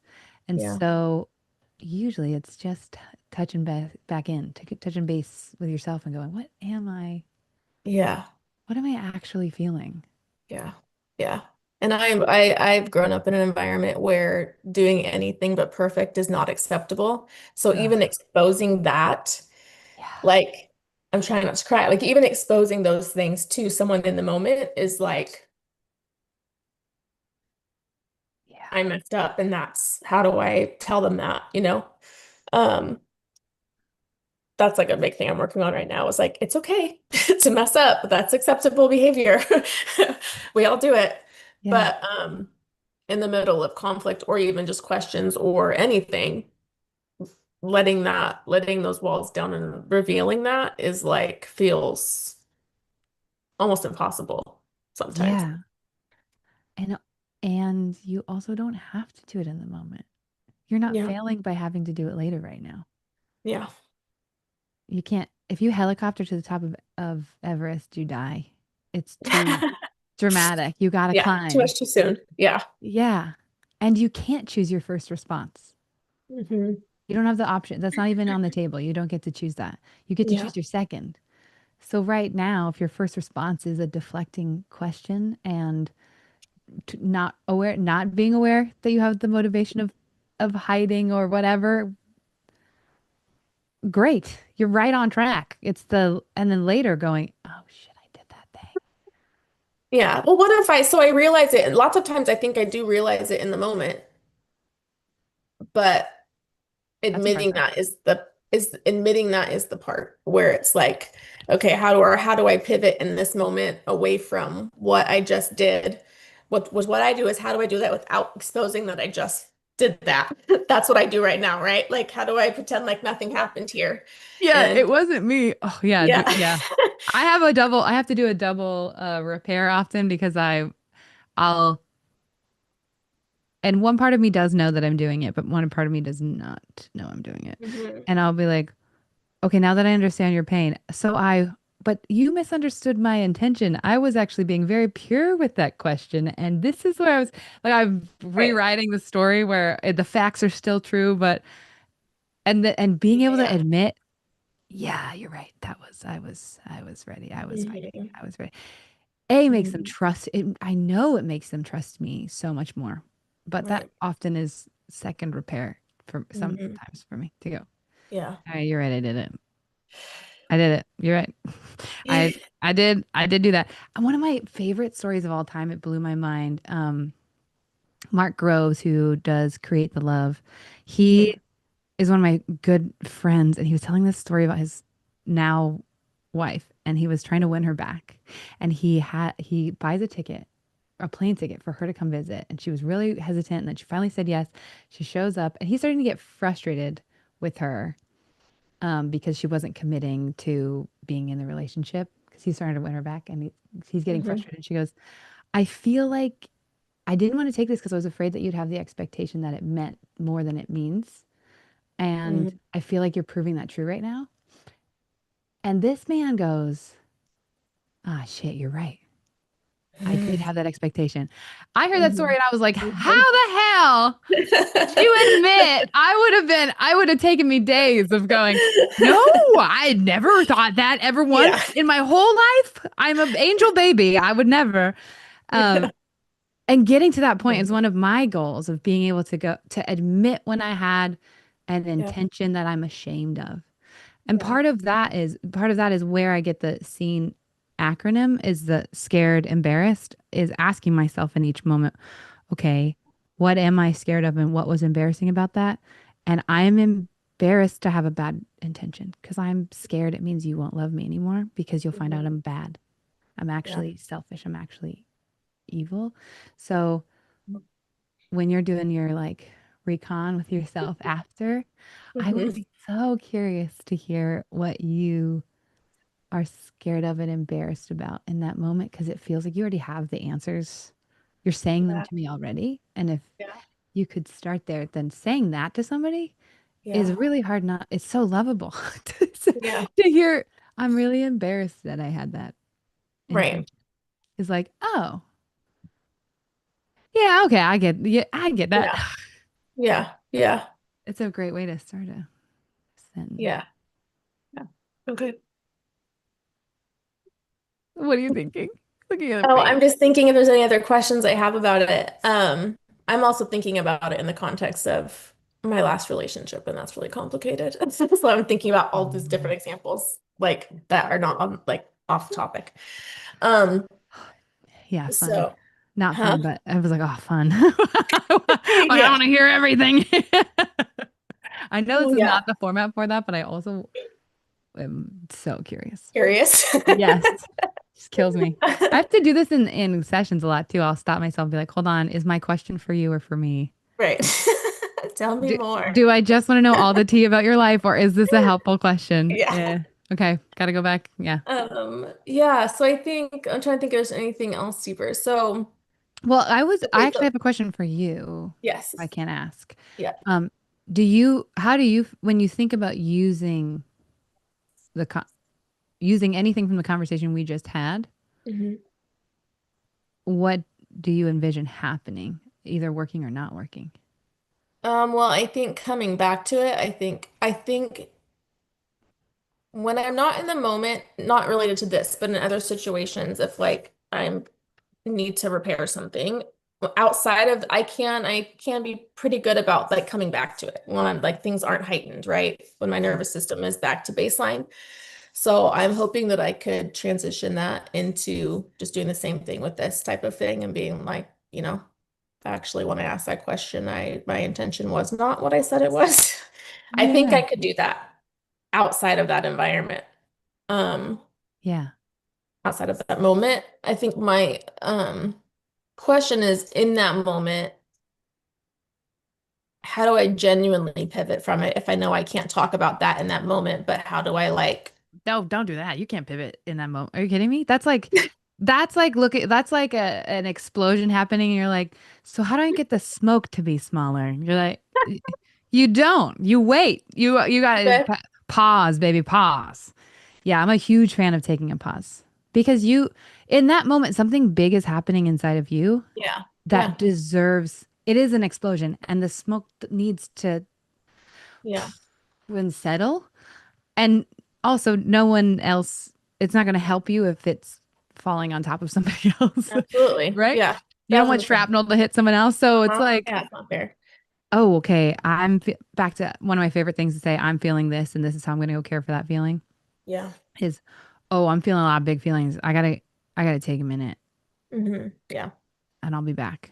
I gotta take 15 Yeah. minutes. I'll be back. I love a pause. I love a pause. Okay.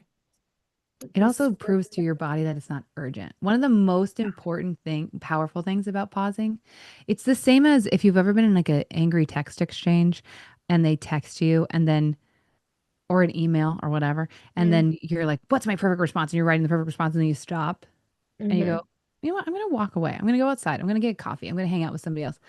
What that proves to you is, oh, this is not life or death, and it's not that urgent. It's Yeah. actually okay. We're going to be okay. Yeah. We pause. Yeah. So there are multiple reasons that a pause is good. Big fan of pause. If you have a big emotion, you don't pivot. Let it be. Go Yeah. angrily row. I like to scream while rowing. It's really fun. Just I everyone feel sucks and I suck and nobody loves me and nobody will ever love me. And then I like finish and I'm like, no, oh my God, I'm so lovable. that's It a just fun visual. it just flows through you. It's a goofy time. Awesome. Yeah, I Yeah. like that. Yeah. Okay. Pausing is also hard for me, but it's a good practice. I'm great at pausing, like you said, in text and emails and like Marco Polo. Those are great, easy pausing environments for me. Yeah. But maybe it's because it's not as vulnerable because it's not in person. Yeah. And yes. And it's cool that you can do that because it's the same. It's just the Yeah. same over. Which Yeah. you did not ask about this, but there's something that it's been misunderstood by. I will often tell people to go regulate. And I'm Mhm. leaning to not saying that word anymore because what I don't mean go calm down. I mean Right. go let your feeling run wild. Yeah. You don't have to justify it, you don't have to defend it, you don't have to suppress it or get rid of it. You just get to feel it and then it moves through you because feelings are emotion is an amazing word. Motion. It's supposed Right. to have motion. It's supposed to move through you. And you don't have to go, I'm mad and I deserve to be mad. It's just, I'm mad. You let it go and Mhm. it's fine. Or I'm sad or I'm whatever. And then you get to come to the person and be like, okay, I don't need you to fix this for me anymore. Here's what Mhm. I'm feeling. Now I can show it to you instead of throw it at you. Yeah. You didn't ask for that at all. I just Yeah. wanted to Great. qualify that because I feel like people will take the pause advice and then they'll go ruminate or they'll stuff it down. They'll either stuff it down Mhm. or they'll go ruminate and be like, you know what?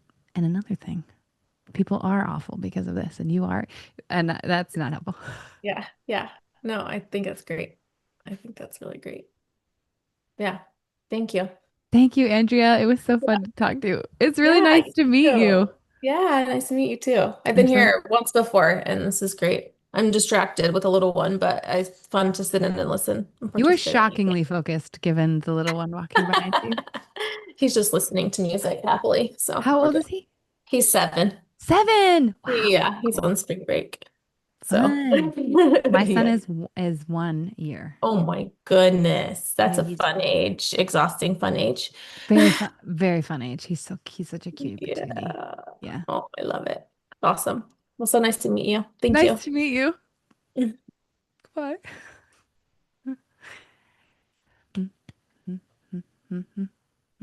Stunning. Okay. I have a few questions that we're working on. I got a question from Instagram that I thought would be really fun. Ooh. What is the best Instagram. method to learn curiosity? I thought you might have fun with that. Ooh. My brain.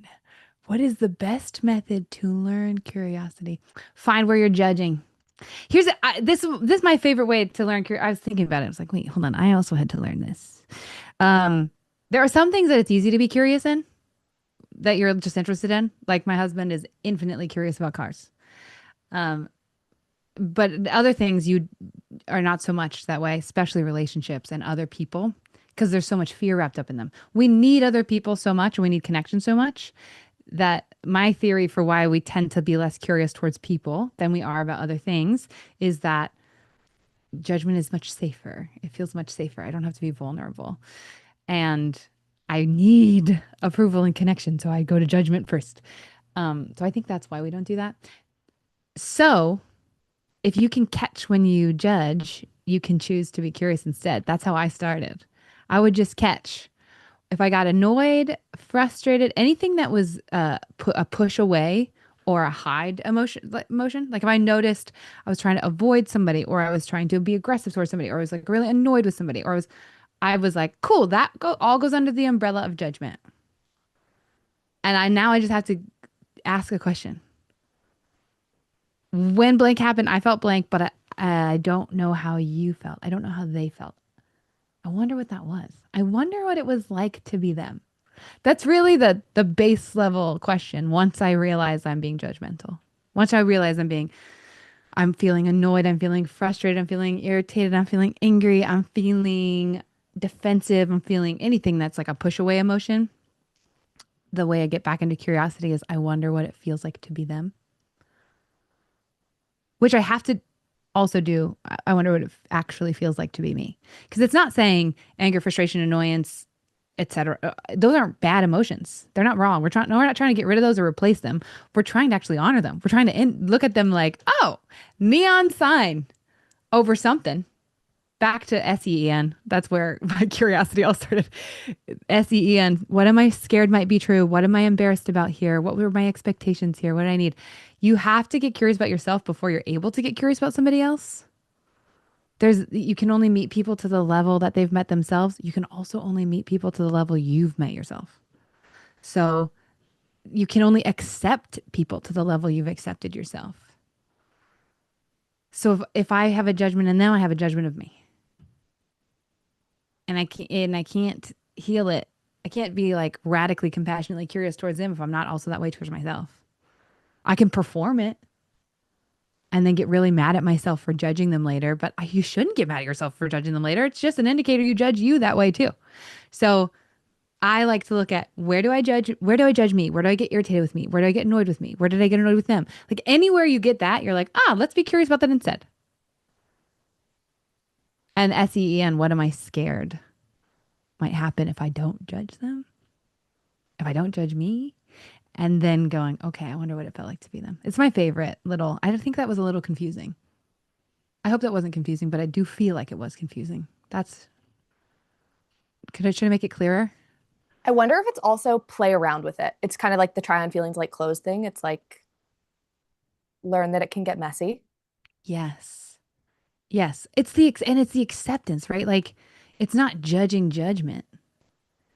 It's accepting. It's getting curious about the feeling itself. Ooh, I wonder why I was judging them. Where did I learn that? And then it's not about them.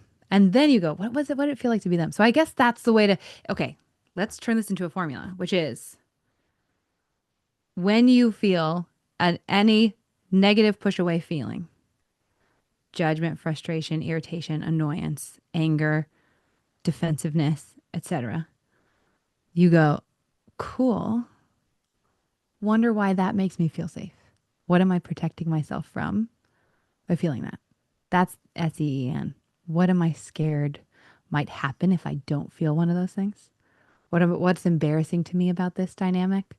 What was I expecting? What do I need? Ask any of those. Actually, SEE, don't ask N. What was I scared might be true? What was I embarrassed about? What was I expecting? Ask those questions to yourself to get curious about why did that feeling help me? Because it was helping you. You learned it at some point. You're accepting that, not trying to reject it. You're like, oh, I learned this. Cool. So you're getting curious about yourself. Then you go back to them and you're like, I wonder what it was like for them. Wonder what made that feel like the right choice to them. And then not try to find an answer. Just be safe in being in wonder. Like Kristen was saying earlier, I'm in a constant state of wonder. I love that. That's true safety. If you don't have to have the answers, but you can rest in the excitement of questions. That's curiosity. Okay, I hope that makes sense. I feel like it's still not quite there, but I liked the question and I like the real-time processing. If Krista is here, I bet she could turn what I said into something that makes sense. Well, so can you, Addie. You're really good at that. Oh I my liked God, that. that's so many chat messages. Okay. Yeah. I briefly looked over and I went, oh God, I can't keep up. I'm so behind on this. Okay, the next question is from Linda, but Linda, I see that your camera is off. So if you want to ask a question, turn your camera on. In the meantime, okay, perfect. I gotcha. All right, Linda's question. We're gonna Linda, the try same to Linda. keep this one. We're gonna try to keep this one. I think I want to hear about the moment that you're specifically talking about, which was you said you had a lot of light bulbs, and now that I realize men communicate so differently, I have no idea what to respond to a text from the man I'm dating. I think that puts me in the good female good woman role of asking questions. My question now is how to reply to his text, considering how men and women communicate.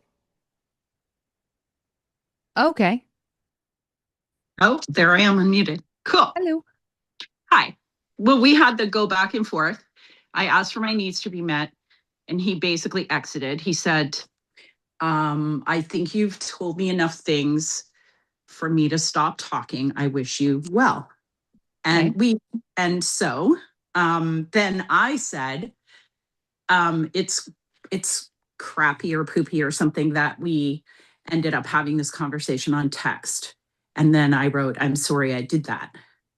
And like, sometime later, and there's probably good reasons for why it took him a while, he came back with, you never have to be sorry.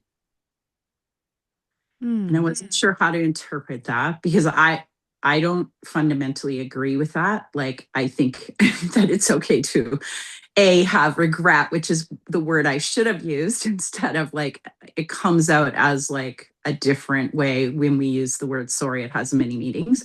So then I clarified with, I meant that I regretted doing that. Yeah. And he said, I was just trying to be playful or flirty. And I'm frozen. Like, I have no idea what to say to that, because you saying to me, you never have to be sorry, doesn't feel at all playful or flirty, but that might have, in his way of communicating, been a way of like trying to enter repair. I don't even know, actually, because now I'm so confused. And someone in the chat said, why not get curious with him? And I'm like, well, because that's what I always do, because I'm a good woman. Mm-hmm. And I know how to ask all the curious questions. Yeah. And I don't want to fall back into that right now in this learning, in this moment with you. So what else is possible? Well, I'm not saying that it's wrong to ask questions. I'm saying that women feel safer asking questions than men do. And the way that well, first of all, how are you? You sound like you're feeling confused and frustrated. How are you feeling? I want to know that first before I dive in, because I feel like that matters. Yes. Confused and frustrated? Yes. Yes. I mean, it was early stages, and I still feel curious about him. There was a spark there for sure. And I was practicing asking for what I needed, and then got rejected, which is what prevents me from asking for what I need and want. Yeah. Because I'm a human.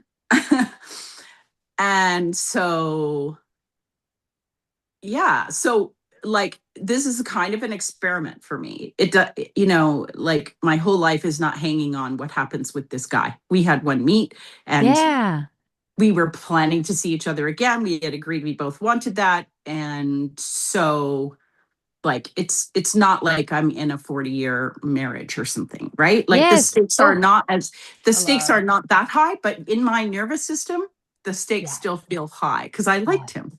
Yes. And I wanted to see what would happen. And then it ended when he said, okay, you've said enough to make me stop talking, and I wish you, be well, or take care of yourself, or something like that. And I'm like, woo. Yeah. Right. So I'm hurt too, actually. If you want to add up, what are the feelings that I have? What am I feeling? Confused, frustrated, but also hurt. Yeah. Mm-hmm. When you say you asked for your need, so you went on one date, and then when between there you asked for your need, what does that mean? Well, we were talking about next steps and trying to get together. And he seemed to want to continue a pretty high level of arousal in texting, sexting, whatever. And I didn't want to be in that, because we only had one meet, and we both agreed we wanted to get together again. And I also know that I can get pretty excited and caught up in that kind of energy and be in a holding pattern. And he wasn't going to be available again for another week, probably, to get together. And that was going to mean 2 weeks from the time we first met. And so part of what I wanted, my needs are, is to discern, like, can I get my needs for connection met here or not? And if not, like, exit. Like, don't try to force something that isn't possible. Yeah. And I know my love languages are time and touch. So if he can only see me once every 2 weeks, and this is the beginning, it scares me to wonder what will the future hold? And will I always be in this holding, waiting, wishing, wanting, longing? And I don't want to play that. I don't like that feeling. I don't mind longing and anticipation. And also there has to be, like, I need to know when I'm going to get that need met. I mean, I feel like your conversation went about as great as it could go. You were honest about what you needed, and you discovered, it sounds like, and you discovered he wasn't capable. He didn't have the capacity to meet you. He doesn't want the same thing that you want, is what it sounds like happened.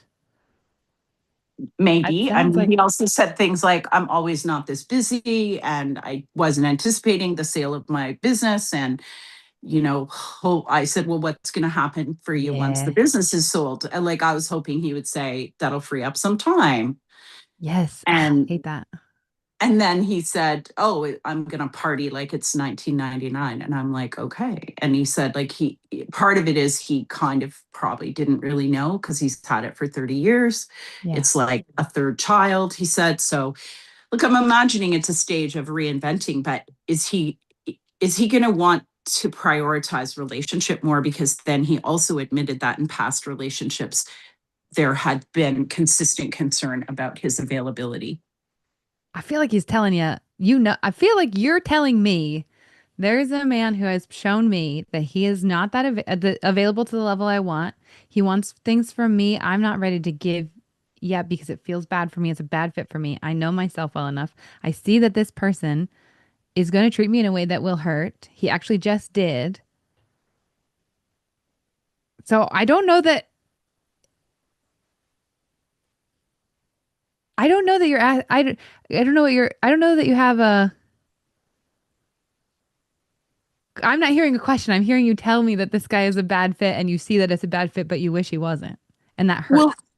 Well, okay. So in terms of the topic for today, the difference in the way that we communicate. Yeah.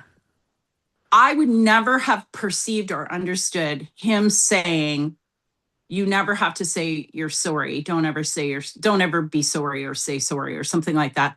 Yeah. I would never have gotten from that was playful and flirty. Like, I could move to another planet. I would not get that. Like, I can't translate that. Okay. So is that real? Like in terms, okay, forget about that. Can you believe him when he says that it was playful? Is that what you're asking? Right, there we go. Yeah. Like, honestly, girl, who cares? My opinion. Okay. Because I don't want this anyway. It doesn't work for me. Yeah. And I feel like the confusion keeps us trapped in places we don't want to be. And if we're like, wait, what did you actually mean? But you have clarity about the things that matter, and the confusion will keep you hooked because our brains work that way. It's mystery. And he's not showing up for you. And he's not showing up for this relationship. And you're only in one weekend. And when you said you asked for a need, it sounds like you actually set a boundary, which was, hey, I'm not going to respond to text like that. I'm not going to continue sexting. I'd like to get together. And he was like, that's too much for me. That's bare minimum. That's bare minimum. Going on dates is bare minimum. But maybe if you want a relationship like you're describing, time and touch, and he's saying, I don't have that and I can't commit to having that in the future, then what I hear is you have not failed as a woman or a person. He's just not. Well, he said not for the next 5 days, because mom and sister and brother-in-law are coming for Easter from out of, like, I'd leave it. blah, I would blah. leave it for 5 days. If he responds in 5 days and then becomes a different person and he's pursuing, okay, that might be a different story. Right. But he ended it before the 5 days happened because Good. I just said, like, he's like, are you so like wanting to see me or some, I don't know what he said. Impatient. That was the word he used. And I felt embarrassed. There's your, Yeah. and I felt like embarrassed. Am I like being impatient right now? Am I being impatient? I said, Girl, no. I'm just not waiting. I said, like, I had like 5 other people to meet on the long weekend If that he I could wants to go do perceive that something as, to. if he wants to perceive boundaries as impatience, that is an indication that he is going to call you an impatient person instead of be curious about the mismatched needs. Gotcha.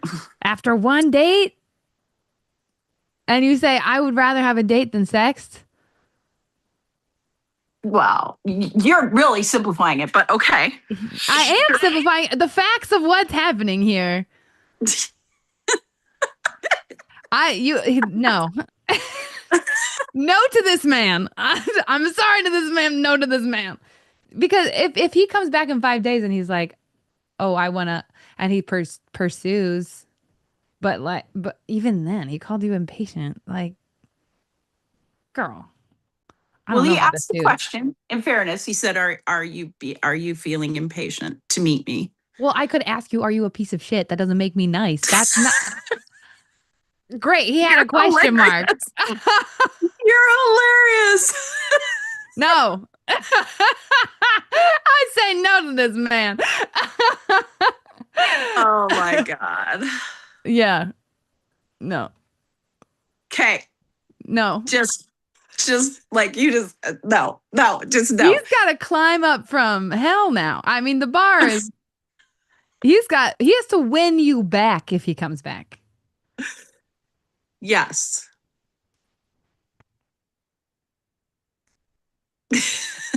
but but but we're like, men are from Mars and women are from Venus right now in our communication. If he thinks that was flirty, because that wasn't flirty at all or playful. Who cares? That Right. That little section of the conversation is the least important section of the conversation. Okay. But but right now it hangs. Like, so normally my inclination would be to say that didn't use, so hold on. I would get curious. I'd be like, so hold on. You saying I don't have to say I'm sorry, what for you was playful and flirty. Like, I would ask that. I'd be like, huh? Some relationships you're not trying to continue, and in those times you don't do this. Okay. If I were trying to continue, it would have been okay to say that. Like, because I wouldn't have translated that at all. I couldn't have gotten that from that. And that is interesting. And also, I feel scared if our communication styles are that far apart, I think we might have a lot of trouble in this connection. Yes. And all of the other things also. It's not worth the conversation with him. You save that. Give that space to somebody else who's going to give it to you too. Moving on. Hey, and next. I love you. Thanks for sharing that. Barbara says, step down. Next. Yeah. Thanks for that lesson, sir. Goodbye. No. That was beautiful. Oh, she's gone. Okay. Bye. That was really fun, Linda. I was lost in my head and then you were gone from my screen. I was like, oh my God. I'm glad. That was fun. Our next question is from Naomi. Perfect. Oh my God, Linda, look at the chat. I just saw Ellie's summary of the chat. I love how the men in here are weighing in on the topic, being like, no, ma'am, that is not a man issue. That's a him issue. So funny. Hi, Naomi. Naomi or Naomi? Naomi. Hi. Either way. Okay. You ready? Let's see. What did I ask? Okay. Do you have it? Can I read the Yeah, go for it. type out? In parenting, especially during stressful decisions like sleep training or nighttime Ooh. routines, why do parents often seem to communicate differently, men and women? How do couples, how do we stay connected and work as a team instead of ending up in conflict? Yeah. Yeah, this is a really good one. We almost did a whole day on this, but in general, men are especially with parenting, afraid of being disrespected and not Mm. trusted, and especially when with the kids. And women are stepping into a more protector role of their kids because they're like, hey, this is a lifetime impact. Like, I can be submissive in other areas, but this one, no, no. If you have had a dynamic of traditional, I hate even the word traditional because if you look back through thousands of years, that's not an accurate depiction of traditional. The current culture's definition of good man, good woman, if you have like, all right, Mm. fine, I'll let it go, I'll be submissive here. When it comes to kids, women much more less likely to do that. They're like, Right, no, right. you're gonna give our kid trauma. So no, that kind of conversation happens a lot. The When I work with couples around this, um, having the mirror game conversation without making a decision. Like can I just understand where Yeah. you're coming from? We're not going to make a decision right now. I want to understand why you want that decision and what's important about it to you. And then I want you to understand why I want this decision, what's important about it to me. Then we shift into decision making gear. That's where I see people unify Right, we into thought noticed that process. too. Yeah, we noticed that when we try to make a decision, the mirror game, it's a mess. Yeah, no. And then it blows up. No, no, Yeah. no. Yeah, no, no. It's I want to understand where you're coming from and what you feel like around this. Yeah. I want to understand. Oh, I see. Oh, I get it. Because the decision is like this suit of armor in front of I need to be right. I need to be heard. I need to be because if I'm not, then I'm failing as a parent. Because if I'm like, when parenting, there's so much fear and embarrassment that gets covered up by this is my decision and we need to do it. No, this is my decision and we need to do it. And if we can get to what's the fears under here and the embarrassment, now we're going to have a good conversation. And then, oh, you still trust me. We're on a team. Now let's make a decision. So that has to come first when I work with couples. What are some common fears, deep core fears have you noticed? I guess we're still discovering ours. Well, it's the first time I've heard you say that it's a lot of embarrassment, fear around parenting. I mean, I guess for any issue, any relationship, that's Yeah. true. But what's the common theme about behind? I'm letting you down. We're hurting our child forever. I'm weak. You don't respect me. This is Yeah. obviously they kind of go on both sides. You don't respect me. You don't trust me. We are losing us when we talk like this. So let's just make a decision so we can move on and be connected again. Mm. Um, I'm scared that you love the kid more than you love me, but I shouldn't feel that way. And I'm embarrassed that I want you to love me more than you love the kid. Um, our kid, the kid is a little bit cold there, the way I said that. Yeah, yeah. That all makes sense. That yeah, and I'm scared for a child's future, and I'm embarrassed that I don't know the right answer, and I'm embarrassed that I can't say it in a way that you'll listen to me, and it makes me scared that you don't trust me or value my opinion, and you're just going to shove me out of our family, and I feel like I'm getting dropped down on the list of priorities, and I feel like you're treating me like a child, and you think I'm a child because you don't want to listen to my opinion, so you don't view me as a partner. These are things I've heard. Yeah, my husband says on the rank he's below the cat. So yeah, that makes sense. So he Yeah. jokes about it, but I can now see that it's partially true. Yeah. So when you have a decision conversation, probably what's happening is he is trying to prove that he's valuable and he doesn't feel like you value him. So he's just fighting to prove that he's valued. I'm not saying you're making him feel that way. Let me be clear. That's how he feels. Hmm. And how are that's probably how he feels if he thinks he's below the cat. In that mode, I'm guessing you're feeling just exhausted Yeah. When does, yeah. from all of it. And when you Yeah, but can't I think trust both him, of us. And then, yeah. yeah, What were you going to say? I didn't mean to cut you off. There was a lag. I don't remember. You're tired. How old is your baby? 14 months, I think. About Oh, this. we're on the same. Yours. Hey! And then the older one's 4. Yeah. Yeah, that's a lot. Yeah.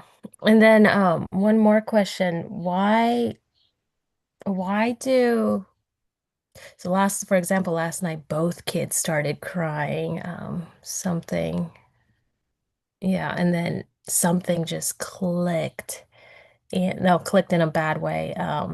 Something set him off. And so why do kids crying just trigger us and take us to the deepest, darkest places? Mm. Right? That's the nervous system reaction, and what's a safe way to handle that? Your your 4-year-old was Both of them. Oh, well, yeah. both of your kids were Both. having big reactions, and Yeah. then you got triggered. We both did. He got triggered first, and then I got triggered, and then we were just all pretty much crying. Just a living room full of tears. Yeah, man, Yeah. relatable. Well, usually what your kid is doing, even if you don't remember it, is something that you did and you got punished for. So you get triggered because you're perceiving that moment. Your body is responding to that moment like one when you were a kid, which means you didn't Right. have control and you didn't have choice. And then you also lost safety because somebody got mad or punished you or rejected you, even if you don't Mm. remember it. And so your body goes, not again. Yeah. And the only thing I've seen that, the only thing I've seen so far that works for me and what Dr. Becky Kennedy is my favorite and how she recommends handling this is turning to yourself first. Even if your kid is actively, unless they're about to fall into an ocean or something or step into fire, even if your kid is actively tantruming and they need you, the first thing you have to do is turn to yourself. So, what I do is I close my eyes and I imagine me at that age crying and I say, "Your sad doesn't scare me. Your Hmm. mad doesn't scare me." And I hold me first. And then I turn and I'm like, okay. I say it to them. Your mad doesn't scare me. Your sad doesn't scare me. I'm here when you're ready. And you just wait for them to feel and then come to you. Is the process that Dr. Becky Kennedy recommends and also the only one I've seen that works. Yeah. And it's the gift of that for you is there is trauma there for you. There is wiring in there for you that this is a dangerous thing to feel around people. And you are Yeah. actively rewiring that by making it safe. Yeah, and I sometimes I can handle the blow ups, but then when my husband blows up, it's so rare. I think it's happened Mm, maybe 5 times in 12 years that we've been together that then all of a sudden I'm triggered and I'm kind of go into mama protective mode. yeah, Uh, don't fuck with my kid. And also you now it's dad, yeah. not Yeah. not equal partner, but now dad's Yeah. mad. Yeah. Yeah. And then do I have time for one more? Yeah. Um, the the disciplinary the when we have different parenting ideas, Yeah. it's it's really hard to make a decision. He fights for his way method, and then I want my method because I think we're both traumatized from the way we grew up. That if that's the disciplinary method that traumatized us, we don't want to use it again. So I Yeah. know that method doesn't work. Um, yeah. How do we go about coming together as a team when we're so split apart on the decisions? Great question. I feel like you're just setting me up for telling you my method over and No over need again. to answer now. You So, can. no, I I love want. it. I know exactly the Oh, okay. um this is this is what I do with my clients. I have them do a scene method conversation. So first we go, what are your fears? What right now in this decision, if we don't make the decision you're saying, what are you scared is going to happen? What's embarrassing about this to you? What do you expect of yourself, of your partner, and of your kids? What do you think they expect of you? SEEN. And then what are the needs of the family right now? And then you turn to each other and you in there will find a core fear over and over again. There's a reason I like teach it because it's helpful to have a worksheet and like go through it. And then you get to turn to each other and go, okay, before we make a single decision, this is why I care so much about mine. This is what's important about it to me. I'm scared that if we don't do this, this will happen.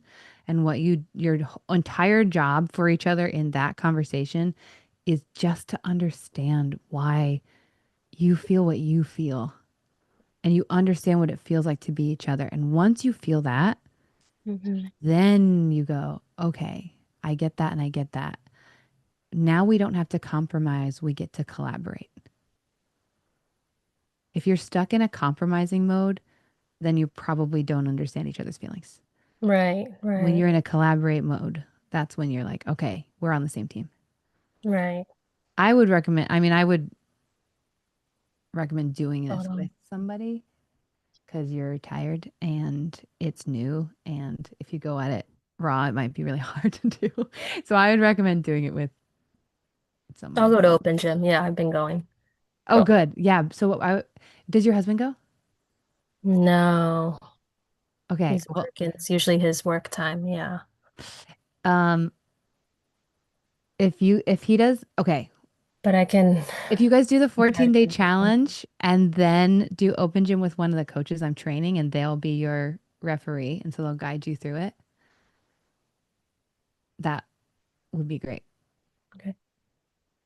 That would be great. And then keep stay Awesome. in touch and I'll get an update from them. Thank you. Thank you so much. Thank you. You're in the thick of it. Oh, yeah. But they're so cute. I know. The best time and the worst time. Thanks for those questions. It was so nice to talk to you. Bye. My sweetheart.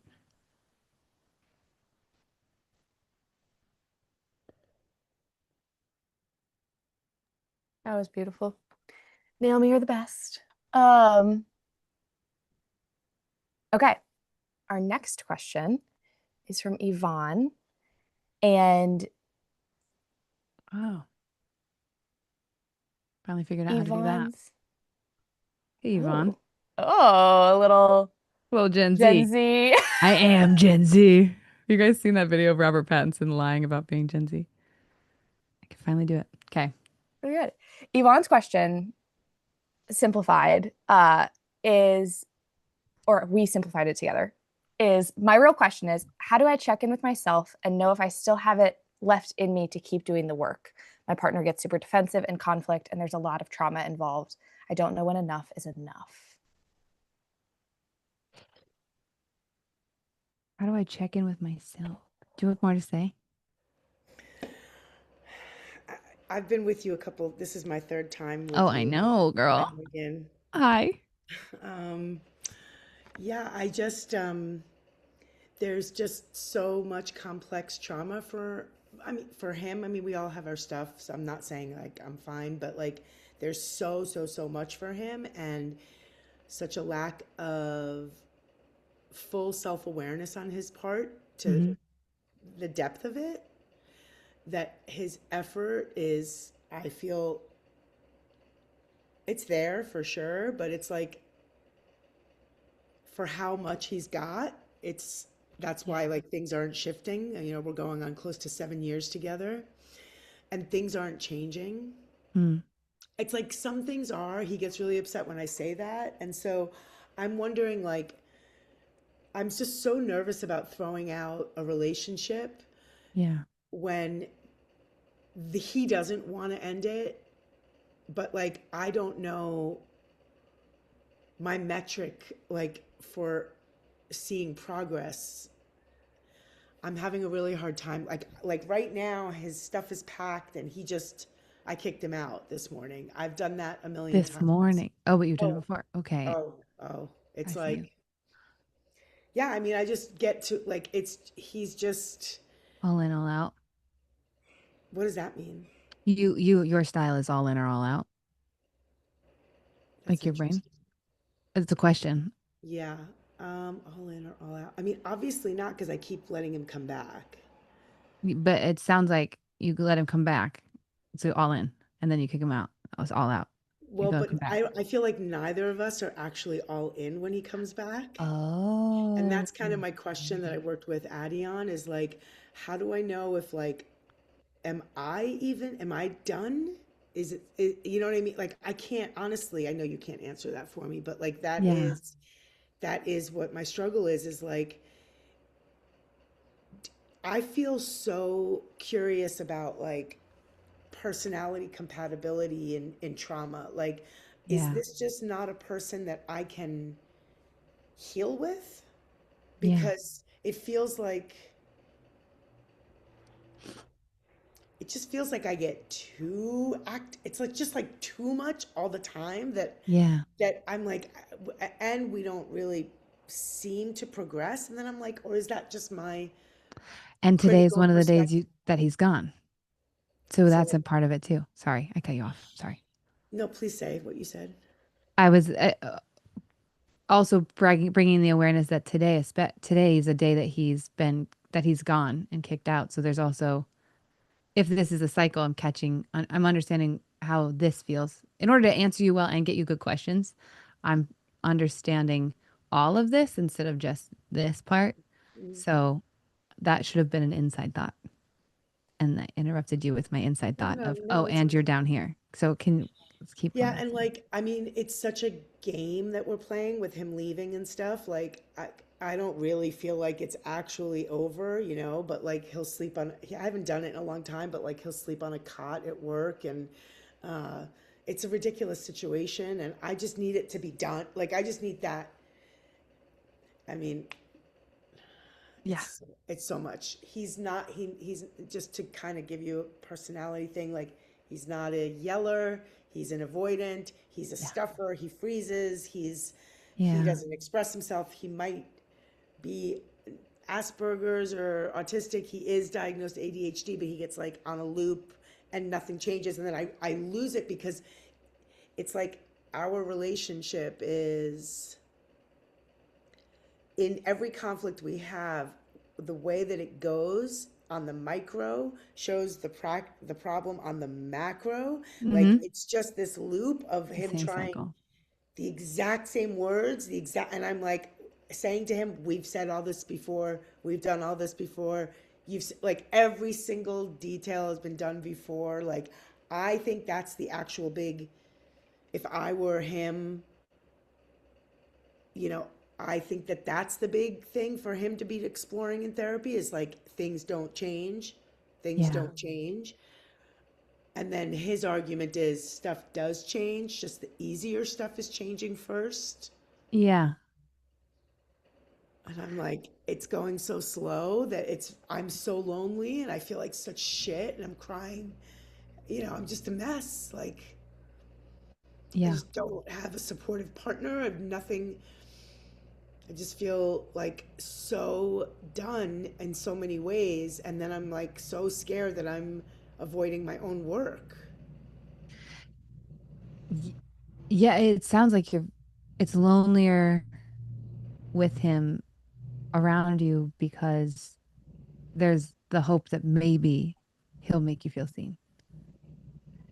But if he's out, it's like, okay, I don't even have to deal with the hope of that. Like it's not possible. It's not there. I can make a better, now I can take care of myself. I can make a better choice. It's like the stress of hoping that something will change. So hoping that really you'll just get seen and loved and heard. How many times it sounds like that's the feeling that you have right now. It's just like I can't keep getting this feeling of let down when I dare to hope and then let down, and that's not good for anybody. And it's just too much heartbreak. Does that sound? Yes. And then like on the looking at him, I'm in this world, like I'm just my between my profession and my own personal experience, like I am self-reflective Mm-hmm. and very empathetic, and like around a lot of people talking about a lot of their stuff. And so that gravitational pull, plus I love him, that I'm like, I look at him and how much it's like he's going to his own brain to solve the problems, and his brain is the problem. Yeah.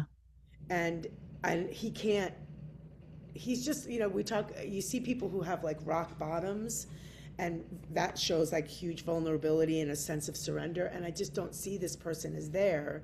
So not only do I feel like what you were just saying about I'm always let down and I'm unseen, but I'm looking at him and going, he isn't, forget about even if he was my boyfriend or not, like he isn't a person that is actually thirsty for like a radical healing.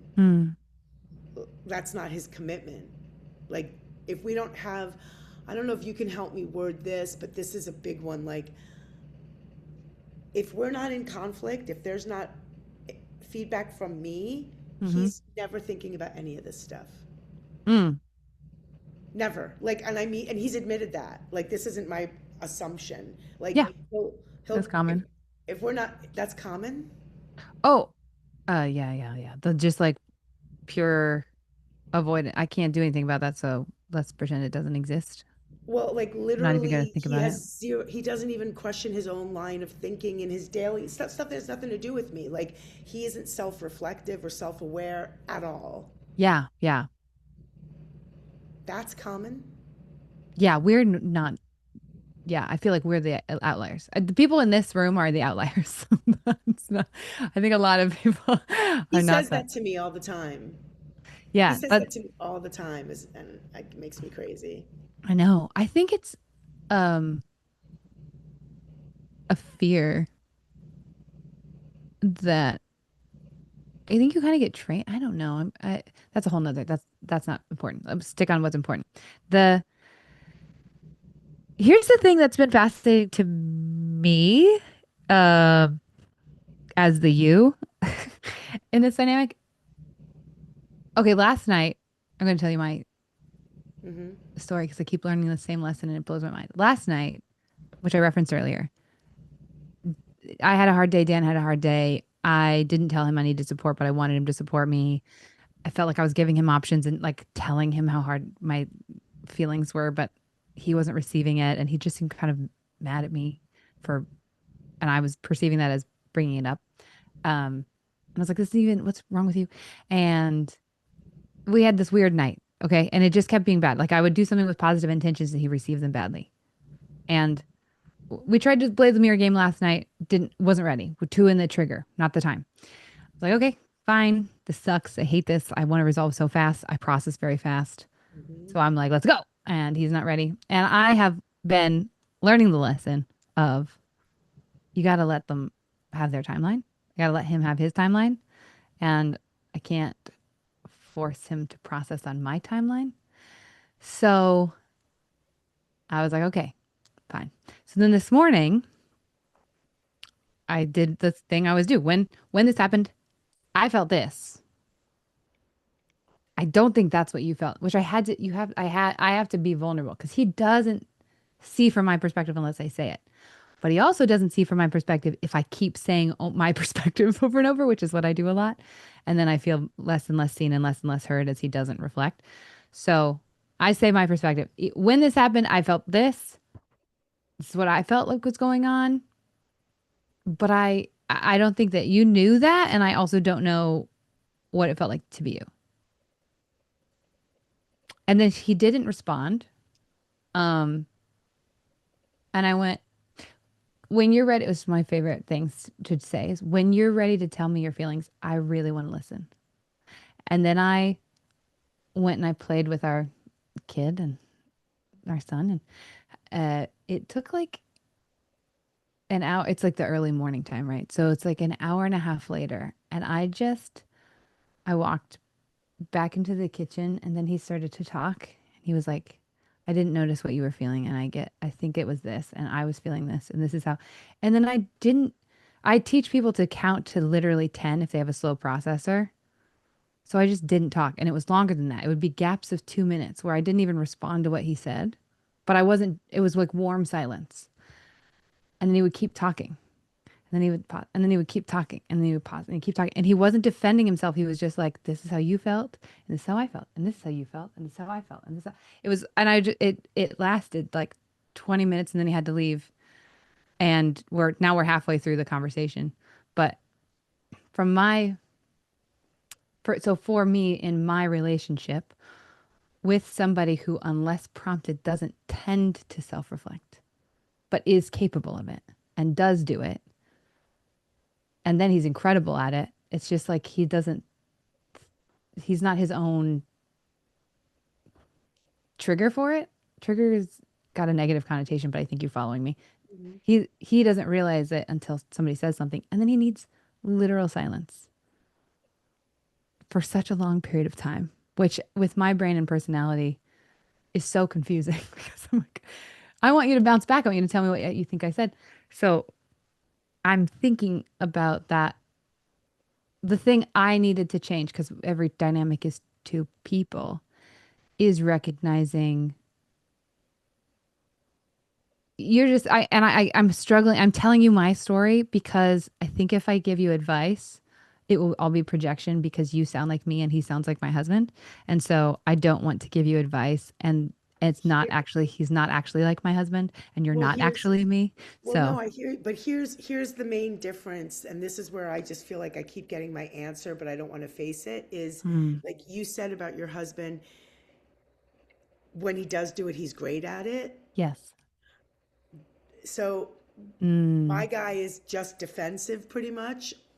I mean, this is so, everybody probably in this outlier group already knows this, but like his style is defend because of his childhood trauma and then explain because he needs everybody in the world to understand that, of course, he never meant anything. Like, if I just explain myself, then you won't be upset anymore. Yeah. So that's all that happens. And when I give Donnie time, like, he doesn't tend to circle back. Yeah. Unless prompted again. Like, I feel like we need, like, the only way to stay, it seems like, is if we have, like, literally a protocol every day. Like, you know what I mean? Like a very, like, today this happens and that happens. And once a week we do the check-ins. And I'm so, like, my question that Addie, again, helped me, like, try to refine was, like, is this salvageable? And then this is a big question to everybody here and you, like, what's the point? Like, I start feeling that way sometimes. Okay, like, I'm glad you landed there because I think that's your important question. What is the point of being in a relationship? Right. Because I know what my answer is. And that makes it easier to decide.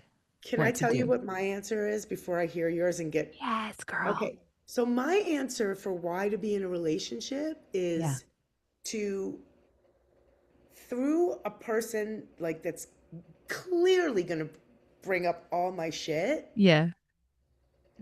Move daily in a co-committed way towards, like, healing that and, like, moving forward through that together. Yeah. so that we can, life can be easier because that person's in my life in some ways, like the practical stuff, like you have a companion and a partner and you share the Yeah. bills and all that stuff. And we're doing the emotional work together.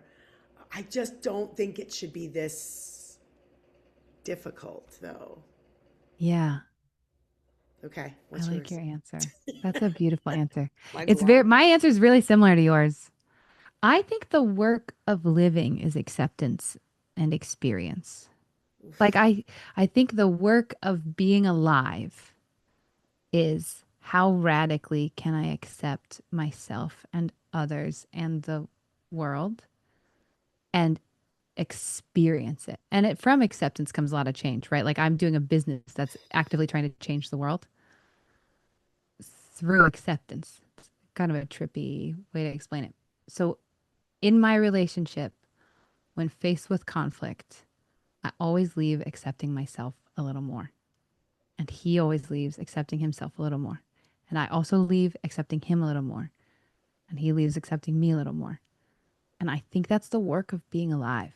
I think that being truly together, deeply seen and loved makes the world vibrant. It's the way I talk about sex as well as a part of the living is this. It's not a earning your right to be here. It's accepting the gift of being here, of being you, of being us, of being on the planet, that experiencing this can feel like a gift. And I don't think it can feel like a gift unless we have acceptance. And I don't think we can accept ourselves outside of on our own in isolation because we're relational creatures. I don't mean you need to be in a relationship. I mean, we need each other. We need friendships. We need relationships.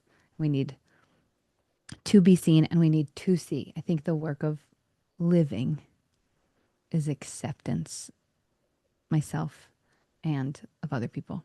And my relationship makes me better at that. And so when I have my little divorce fantasies, because that's how I protect myself, and I'm like, things are bad.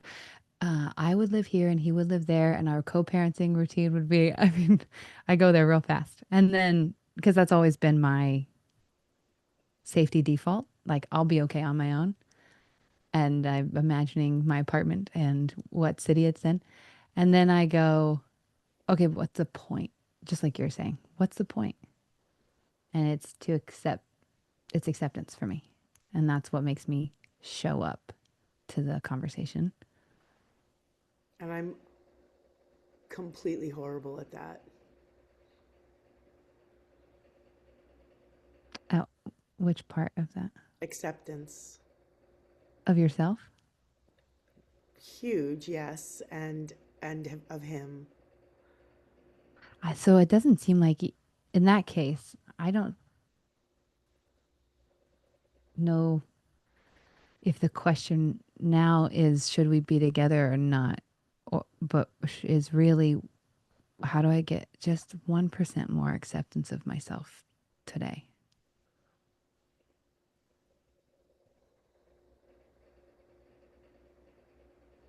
This came up with you last time too.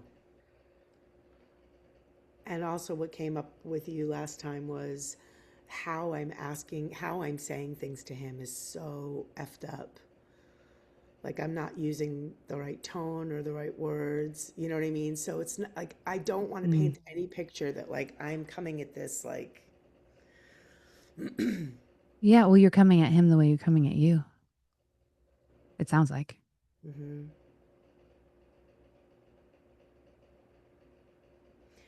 Earlier when you were answering somebody's question, you were talking about the like not like taking the pause reminds us that it's not urgent. Yeah. And I wrote that down because that's a big thing I do. And like me kicking him out, and it's like, it's always just like that urgency. Yeah. And he's not like this at all. Like, he's just like, he totally accepts me. And he's like, this is just going to take time. And this is what we're here to do. And I'm making some progress. And, like, he's like, Yeah.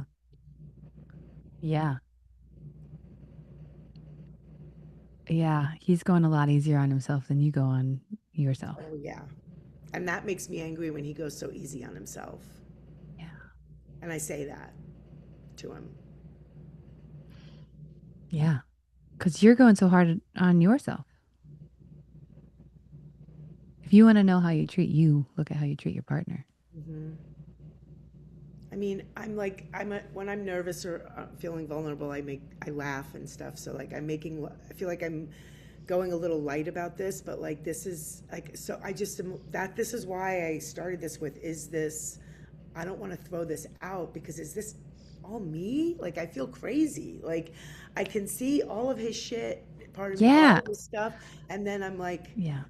then I'll have this, is this me? So anyway, this could go I on. think when you ask, is this me? It's not a question to answer. It's an indicator that of how you feel. Because blame, that's blame framework. Whose fault is this? Who's the one who's wrong? Who's the one who's broken? Who's the one that's the cause?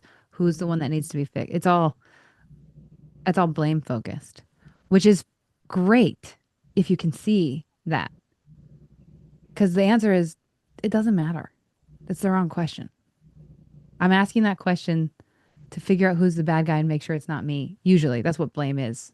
Right. And the right question is acceptance. It's how do I accept myself 1% more today? I don't need to make the perfect decision. I don't need to know who's right or wrong. I need to know how do I accept myself 1% more today? Or what, I don't know what your perfect question is. That's what I keep coming back to. But the work that you have isn't, it's like kind of like boundaries work. Like a lot of people do boundaries work way too soon. They're setting all of these firm boundaries when they don't have any idea what they're actually feeling or needing. And so then you like locks yourself behind all these walls of boundaries that are there to protect you. It's really similar. Like we're blaming or we're trying to figure out if I'm wrong or right. And it's you can't do none of that's going to be effective or feel like it's in alignment if you can't know what you're feeling and actually accept what you're feeling. Like you feel mad, if you feel angry and frustrated and sad and lonely and all of that stuff, those are the exact right things to feel. And how do we honor those and care for those versus making a decision to get out of those? So I think when you care for them, that's when you find your next step.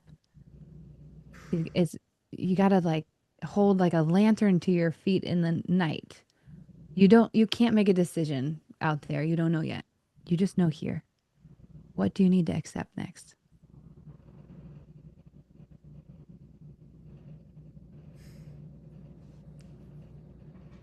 Thank you. Thank you. Mhm. You're so ref- beautifully, I was gonna say refreshingly, but I think most people here have been honest. But you are so beautifully honest and vulnerable, and the amount that you care is so apparent. And I'm really grateful that you dare to be seen here and share. Thanks. Thanks, Yvonne. Thank you. I just Thank want you. to give you the biggest cuddle. I want to go. Let's just Thank you. like eat Ben and Jerry's and watch Dirty Dancing. Well, thank you for doing this for everybody. It's really a service. Thank you. Oh, you're welcome. Thanks for saying that. I got to get better at receiving that. Thank you. Thanks. It feels like such a gift to me that it a little bit shocks me when somebody says thank you for doing this. And then I'm like, I am not prepared. I'm not prepared for that. It's really, really generous. Thank you. Thanks, Yvonne. Bye.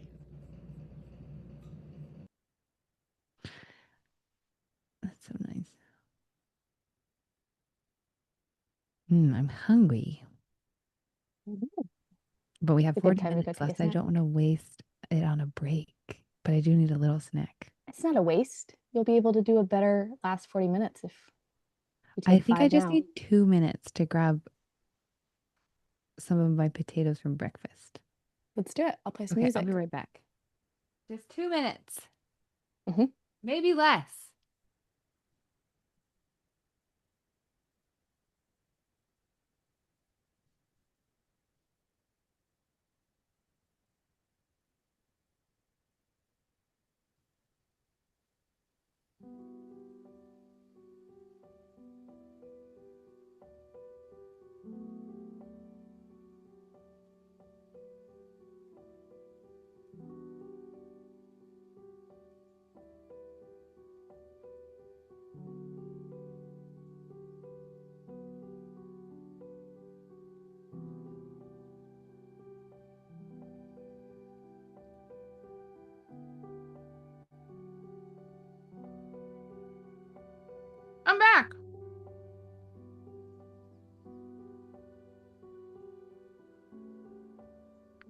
I'm ready. I feel better already. Perfect. I was hungry before Yvonne came on. And then I was so in love with Yvonne, I forgot. And then she left and I was like, oh, I'm hungry. Also, hi, right. Heather. I saw you earlier too. Okay, go. Sorry. You're fine. You didn't cut me off. You're good. Next we have Jose, who we've been in the back waiting an hour and a half for until he's ready to come on. Jose! So I'm excited about that. Jose's question, I'm gonna say it just in case it's been a long time and you forget, is what can you do when you feel unseen and you are taking full responsibility for something? And in parentheses, logistics versus feelings. Let me say it again.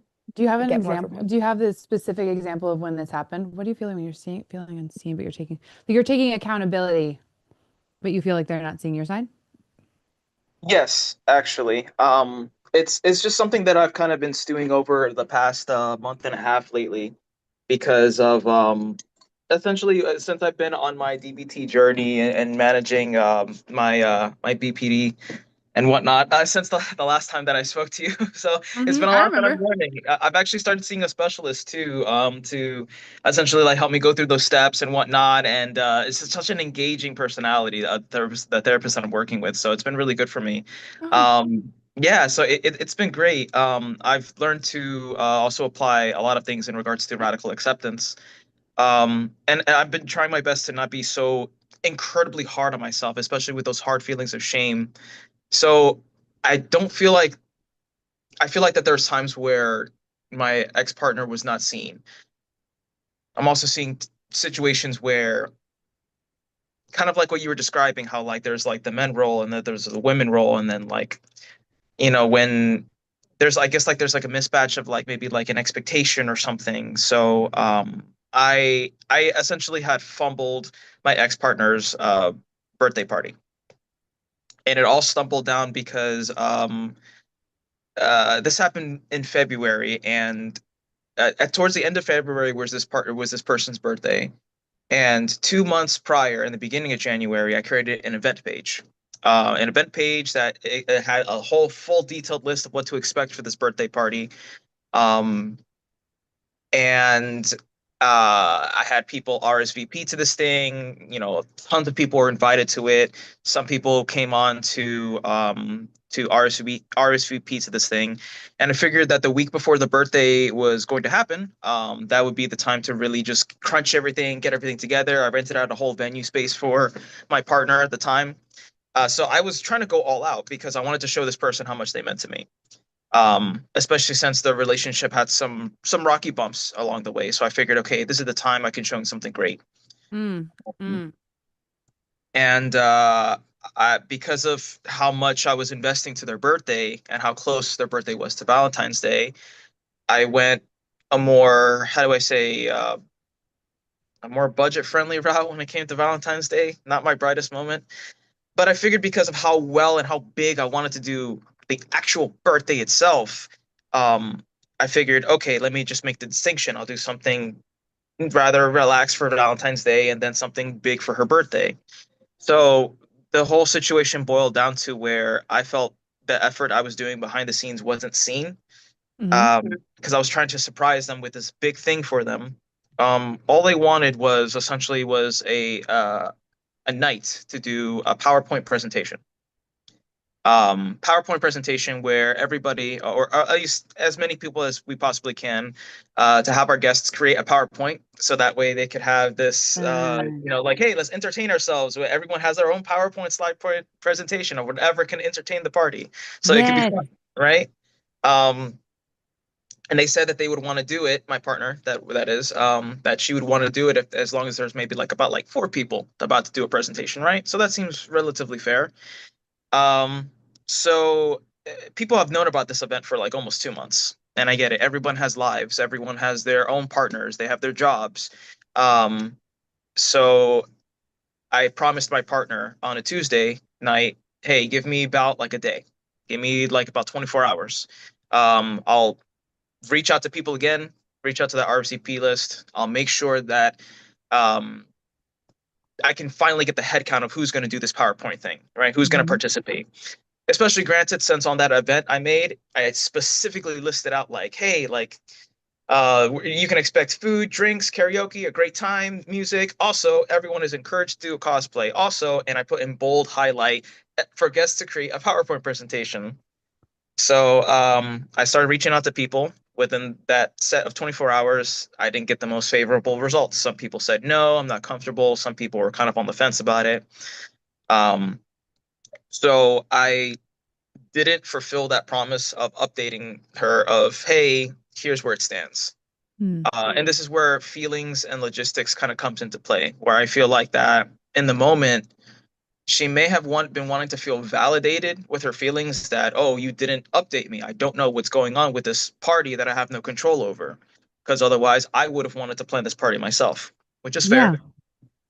But I took on that responsibility on myself. I felt that I wanted to prove myself and also clear this, how do you say,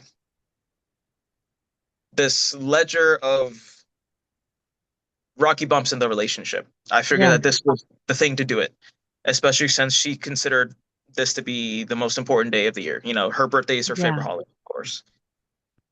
So I didn't want to come up with a half-baked answer. So after the 24 hours, I reached out again to a bunch of people the next day. Hey guys, no responses. Can I please get a head count? And some people started responding. So I'm like, okay, now I'm getting a little bit more progress, right? Awesome. Some people are actually saying yes. Okay, this is great. Like I'm actually getting responses.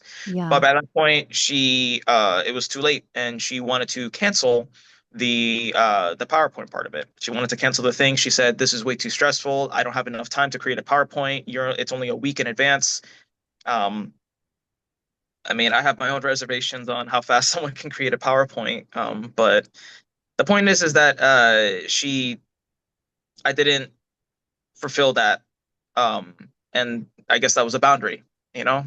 So this is the part where I messed up because I felt like I wasn't seen. And this is before acknowledging my BPD diagnosis and actually being diagnosed with it. I shut down. My ego felt bruised. I felt that what I was doing for this person was not being seen. And when trying to communicate over text, I just at some point stopped. I felt like, what's the point? And they saw that as abandonment. So the following text I got hours later was the entire party's canceled. And then the breakup happened. And that made me want to be even further away. I tried to leave something at her door with a birthday present, with a makeup for something for Valentine's Day, flowers, an apology letter. And even now, to this very day, I feel like that I've been in a position where I've sacrificed my truth to keep the peace. And the truth is that I genuinely did try to do something for this person's birthday. But no matter what I say, no matter what I can do, no matter what what actions that I took, even after being broken up with, and all right, well, I guess I'm single now, right? So like, what else can I really do? You know, I mean, I'll drown my misery in unhealthy coping mechanisms. And I still feel bad that I was responsible in that part for ruining her birthday, but a part of me also feels like that if I was just given that grace, that just that one extra day, everything could have been possible. And I know it would have been possible because her friends felt bad for her and assembled a party in less time that I was criticized for. So the party still happened. And the people who said they weren't going to do a PowerPoint ended up making one for her anyway. And so I'm forever going to be the guy that ruined this person's birthday and, in effect, ruined that relationship completely. And so this is why I bring the question of what do you do like when you are not seen and yet you're taking accountability for all of that? Because I understand that because of the way I reacted, the way that I jumped to an extreme, the way that I thought, oh well, I should be Mr. Appreciated or something. When I'm in the reality, it's like I just needed to keep my word, and I get that. Hmm. But then what do I do? Because I feel I've come to accept that there's nothing that I can do. If I say my piece, then I'm being defensive or I'm making it about me, and I don't want that, so I don't say anything anymore. It's like, what's the point? Yeah. I might as well just accept what I am and accept the brand, you know? Hmm. Yeah, you worked, it sounds like you worked your ass off to be a good boyfriend, a good partner, a good and just do good overall, really. You did so many things. Like the list of things you did is so long, and to have all of that effort, which to all have all of that effort somehow get perceived negatively while the entire time. I mean, that's a long time and a lot of effort and a lot of energy put into something with the hope of making somebody feel good. And then you're like, all of this is making you feel bad. Plus, that was a lot of time, effort, and energy. And it's getting completely like that doesn't count. Somehow that's a bad thing that I want to call it a mind fuck. It's very confused. Like it's to be you in that moment while understanding how it landed still doesn't get rid of the fact that you just did a lot and you just felt a lot. And it's as if that doesn't matter. Like her feelings matter now, yours don't, is what it feels like. Is that, am I hearing that right? Or what am I missing? Yeah, her rationale is that it's her birthday, and I get that. So she would be the one to know, hey, is the thing that she only wanted two things: to make a PowerPoint night and to go out to her favorite club. That's all Yeah. that she wanted. Everything else about me renting a venue space to have the space to do it, everything else was just extra. So it's like as if I made it about me. And I resent that idea. But I don't know. Hmm. Do you feel like that's wrong? Like that's a misunderstanding? It's a grave misunderstanding. But like as I was kind of alluding to before about how I understand that I was the problem in my relationship, because I didn't regulate myself, or I had uh, I had baggage. I had trouble letting go of like people in the past, and the mismatch of values of where low, like I have, I had a life before jumping into this relationship. Um, Yeah. and the boundaries and not meeting those boundaries. And I understand that. So I can understand why that led to the strain and the anxiety that built up afterwards in the partner. I needed to create a safe space for them. Yeah. So by not making them feel safe about what was going to happen for their birthday and how that all essentially fell apart, I'm Mr. Ruin It at this point. And I'm not trying to like throw a self-pity party. I'm just acknowledging that it's the impact. It's how it made her feel. Yes. And so you feel bad about the impact and you understand why it was that impact. And also you feel like no one understood your intention, or she didn't at least. Yeah, because it's her reference is that I could say that, oh, I'm gonna take my partner on a trip to Japan. Doesn't mean you actually do it. Well, no, right? Unless if you Yes. actually follow through. And that's the part of the black and white thinking of if he wanted to, he would. It's just been the bane of my existence these past few months because I understand if he wanted to, he would. But there's there's still a lot of gray in life, right? I don't want to make excuses. I'm just saying that in the realm of possibility, what I've learned from my DBT therapist is that when you can see beyond black and white and you see the gray, there's just so much ample possibilities. There's so much that could just be done if you just get curious as to what could be with what you have with you. And is that the pain is that you feel like you got painted into black or white and the gray and the wonderful gray slash color is Yeah. not. Because I gave the perception that I didn't have anything prepared at all for this party, and that is 100% not true. Mm. Maybe the PowerPoint part of getting the final head count, sure, that could have been done maybe like 2 weeks ahead of in advance. You know, maybe I could have hounded down people a lot sooner for that. Yeah, but focus back on here's what I keep okay, here's what I keep hearing you say is I have this feeling but and then of course here's how I screwed up. I have this feeling but here's how I screwed up. I have this feeling but here's how I screwed up. And I keep with the questions that I'm asking are trying to really understand what it feels like to be you. To be me, Yeah. I really love this girl. Um, what it feels like to be me, I'm a giver.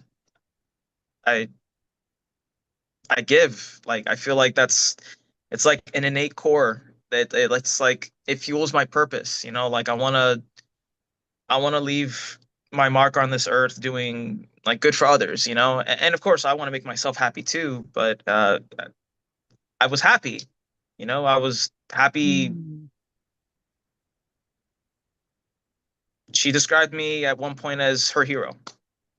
So that meant a lot to me. Um, Yeah. I don't know if that answers your question or not. It sounds like you really liked being her hero and it was devastating to become her villain. Yeah. And it happened. So it just really sucks because I mean I could tell my friends my piece about what happened, and they'll believe me, but the person that I would want to have believed me the most would have been her, and by extension, all of her friends hate me. So, Yeah. uh, yeah, yeah. So I feel like I'm kind of like on an island now. Yeah, it's hard. Yeah. And I wish I could be seen, but that's just forever the narrative that I have to accept. It's not even a narrative. It's like I get it. Like I threw the relationship away for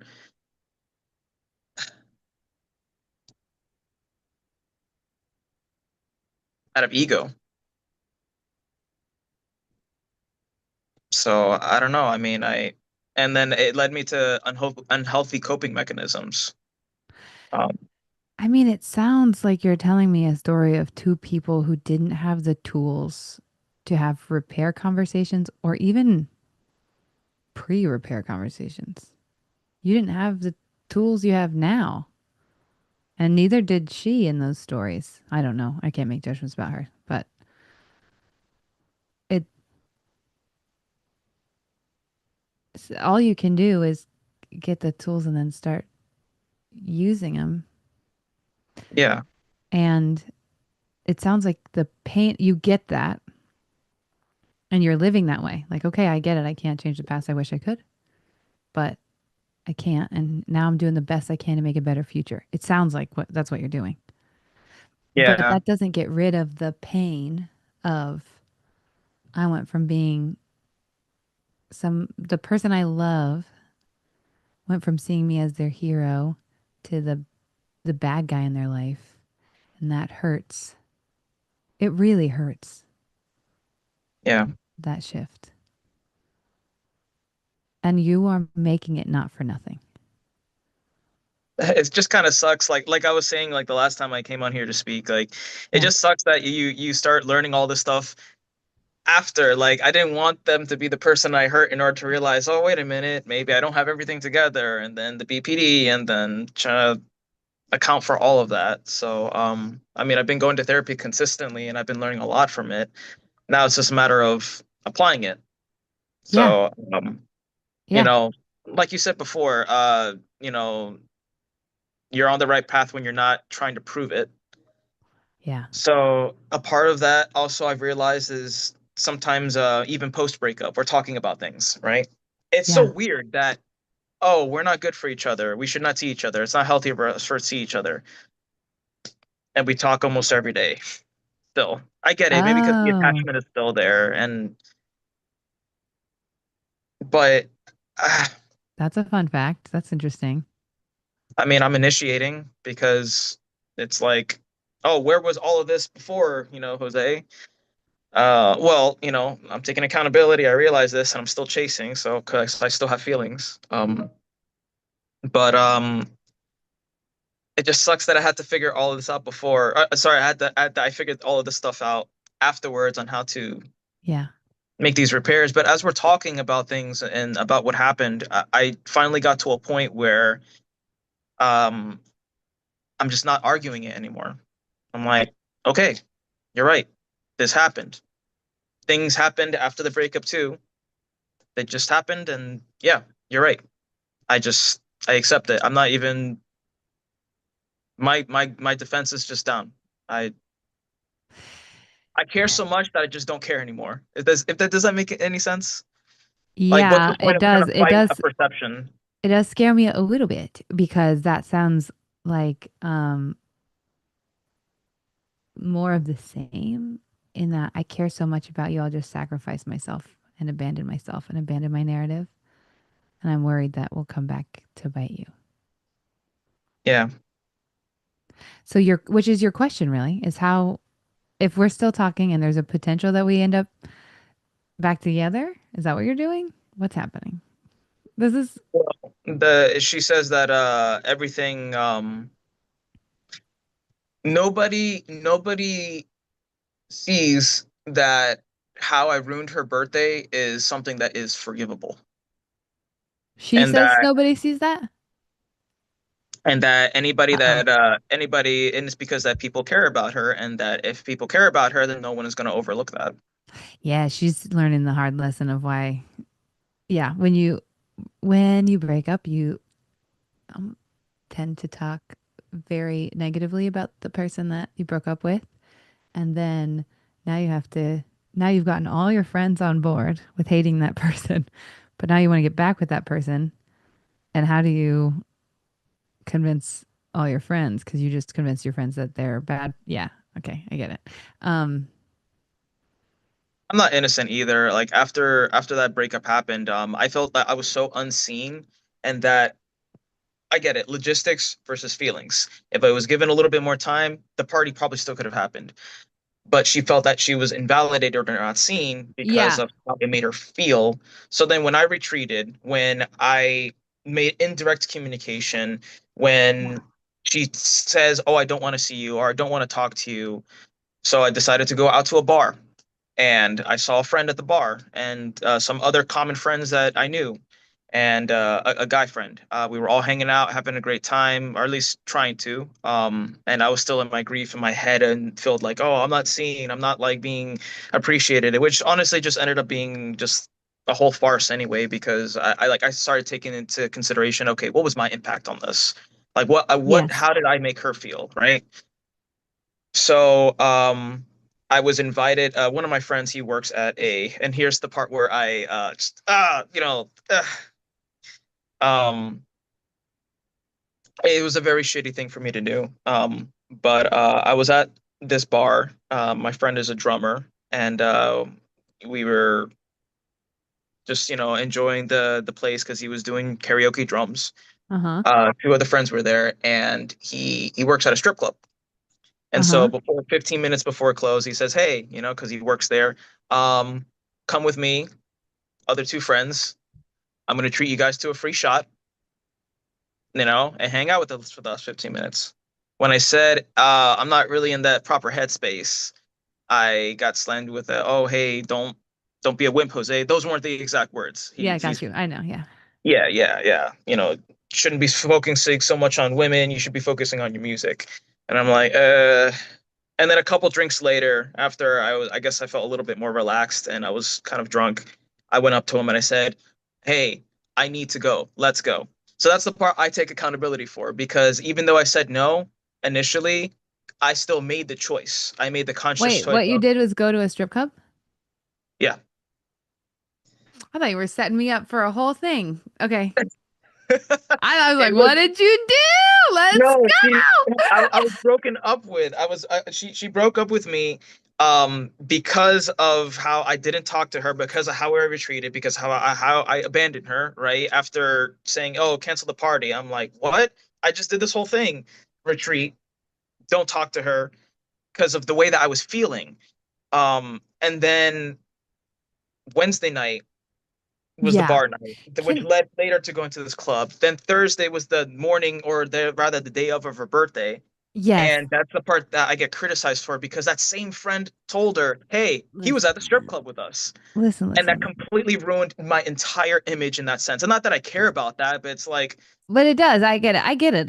I mean, you really, somebody in the comments said it sounds like a 90s rom-com because you did all this stuff in the background and she didn't know. And then you went to a strip club the night before, right after being broken up. Like it's like a movie. Um, you should write this as a rom-com movie. 'Cause yeah, maybe I should, it's like honestly. right on. Um, Here's the thing that I keep hearing you do in your explanation is it's it feels like you both think that accountability is figuring out who is to blame. And not making excuses for it, right? Because anything I say that could be like, "Oh, well, here's my explanation, here's my reason." Oh, it's an excuse. You're making excuses again. Yeah, so blame doesn't create accountability. It creates shame. And shame makes you either defend, hide, or another version of defend, which is find someone else to blame. Probably the Yeah. person blaming you. That's what blame does. It doesn't help anything. And I hear often I work with people who conflate the two and think that the way to have accountability is say, who's wrong? Great. You apologize now because you're the wrong one. And then they're confused because they come to me 20 years later with this pattern, wondering why am I so hypersensitive? Because I'm more mad at you now than never before, but you do say I'm sorry all the time and you're walking on eggshells. And what's going on? And it breaks trust. It doesn't build it because what you do is you only understand one person's side of the thing. And you say, essentially, yes, I am the bad guy and I will never be the bad guy again. But then you're going to screw up and hurt them. And they go, see, I can't trust you. So now I don't even trust your apologies. Blame does not help anything. Blame never helps, especially if it's obvious who's to blame. I used the example of the dogs getting out of the house to explain this before. I don't know if you've heard it, which is Remind me. I'm sorry. okay. Okay, good. Oh, I didn't want to bore you. Okay. The dogs get out of the house because Dan leaves the door open. Option one, blame option. I don't even say any blame thing. I'm just like, "Ugh, it's fine. It's fine. I got it. It's fine." I get outside. Dan's anxious and spiraling out and trying to get the dogs. And he's, of course, chasing them, which makes them run farther. And I'm like, oh my God, just stop. I got it. I got it. It's fine. And I get low and I get the dogs and I get the dogs inside and I'm huffing and puffing. And I'm like, God damn, I'm so stupid. And I close the door. The rest of that night is shot. We don't feel like a team. I don't like him. He doesn't like me. He's walking on eggshells. He's bouncing between feeling defensive and guilty. When he feels defensive, he's like, well, the blame can go on forever. Well, I wouldn't have left the door open if I wasn't so tired, and I wouldn't be so tired if you hadn't kept me up. Like there's a way to blame forever. That's a never ending role. I would have better sleep patterns if it weren't for the way my parents raised me. I mean, you can find someone to blame all the time, right? Yeah. Now we feel like shit. And we're not connected. Option two, non-blame option. Dogs get out because Dan left the door open. I notice. I run out and I go, "Oh my God, let me help! I think I'm gonna get down. You get down. I get one dog. You get the other dog. Okay, woo! We're getting inside." And Dan starts to go, "Oh shoot! I can't believe I left the door open." And I go, "I it could have been me. I would feel awful if I was the one who left the door open. I get it." And Dan's gonna go, "Oh yeah." The rest of our night we're gonna feel closer than we did before the door was left open. The rest of the night we're gonna be friends and tight. And also, when I leave the door open and the dogs get out, guess who I want to call first? Dan. Him. Right. Yeah.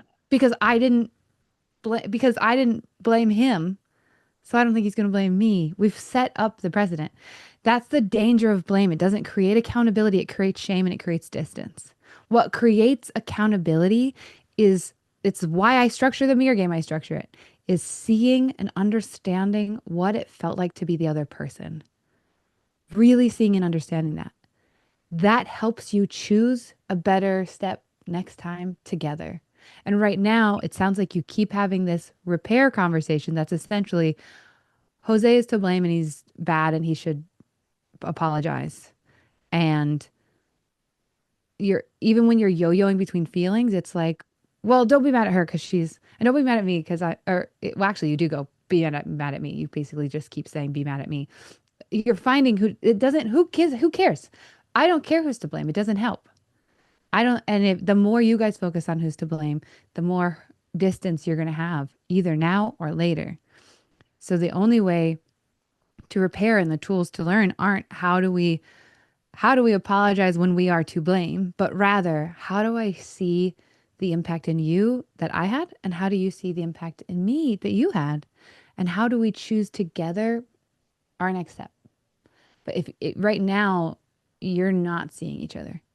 I don't know how she feels about this kind of work, but plugging it again, do the 14-day challenge and then the open gym, please. Because you guys could come to open gym after you do the 14-day challenge so that you have the tools.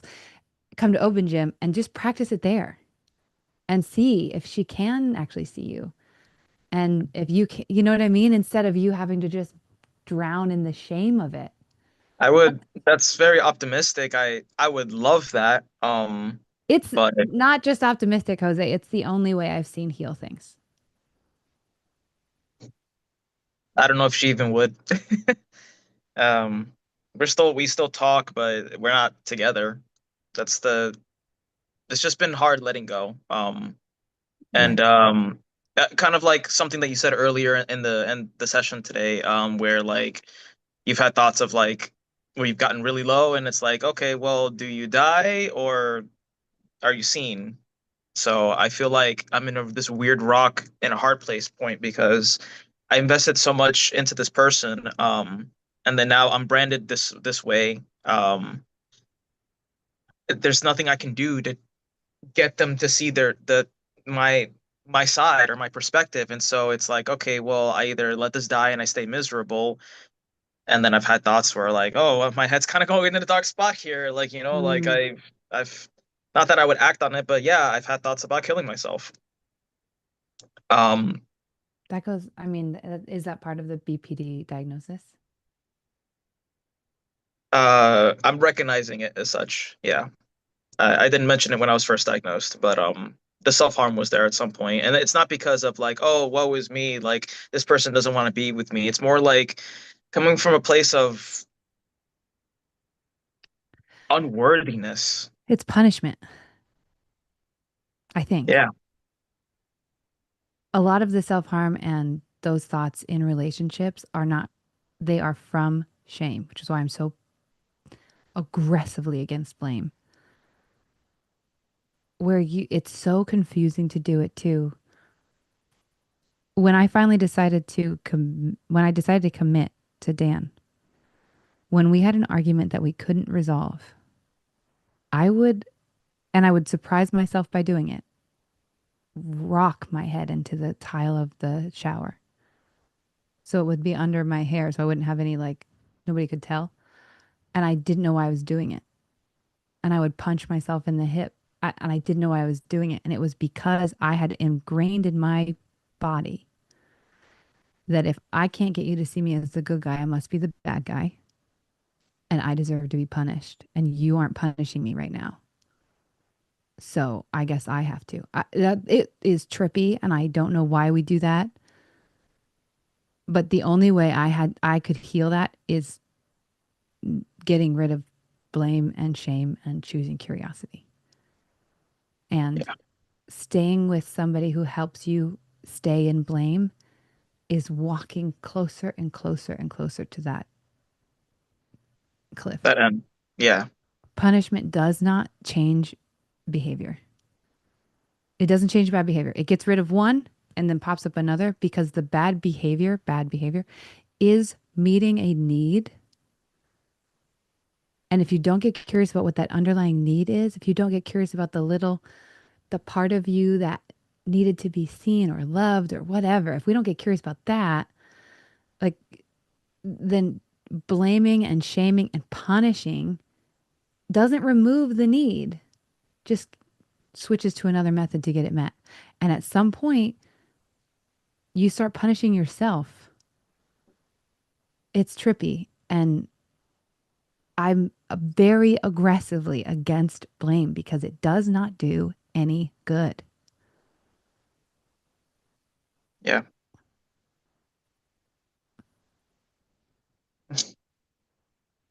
It sucks. I was I was telling a friend this, somebody that I cut off and reconnected with recently because, you know, I was trying to stay focused on my relationship. And yeah, he was one of my friends had mentioned that you know, the things that you do should be celebrated and maybe not so much criticized. Um, it's not about the money. It's not, and she's not a superficial person like that. She cares more about like the idea or the thought behind it. Like spending $0 to make a Spotify playlist of all her favorite songs and take a girl out on a walk just to show that you care about her means more than Mm. some like over like 650 $700 venue with all the bells and whistles on it to show that you care. Means more than that. Um, I don't know. I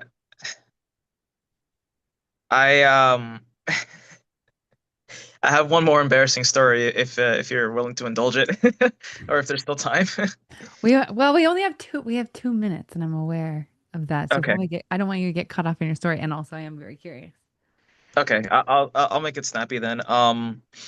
Because of how much I was investing into the birthday, I thought, okay, for Valentine's Day, let me at least show up with something. I bought chocolates, I bought flowers. I dressed up as a character, a cosplay character from a show that she likes. Um, and I still needed a gift. So I was looking into a gift. And just so happened to be, by fate of chance, that as I was returning back from picking up lunch, picking up my medication, a neighbor was moving out. They're moving out to Alaska. Um, and they had a bunch of stuff that they were just either going to donate or toss away. And so I saw these plush things. I saw like a little plush Pikachu popping out of one of the bags, and I'm like, "Hey, can I see that stuff? Can I look at your things or whatever?" And like, "Yeah, sure, it's fine." And they have like bags and bags and garbage bags, tons of like full of random plushes, and they were all clean and good condition and new. They just couldn't take them with them. Oh, geez, I dropped my coffee knife. Um, Coffee so knife was a new. Okay. yeah, because I was stirring my coffee.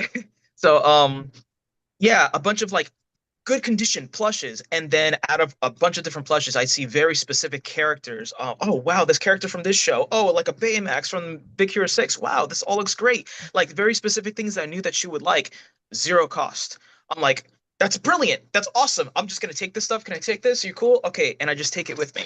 So then the next day, I presented for Valentine's Day, and I wasn't upfront that I didn't buy the stuff. I said, hey, I got something for you, not that I bought something. And money has been tight. So she felt bad that she couldn't really do things for me, you know, especially since, you know, usually you're supposed to treat your girl on Valentine's Day and not split food for Valentine's Day, which is also bad on me for even suggesting that. Because in my past, I've always split dinners like that with my partners.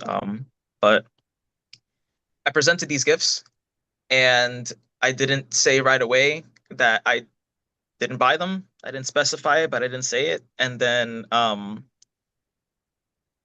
when she asked, wait a minute, this random cool design shoe that you got is a size up.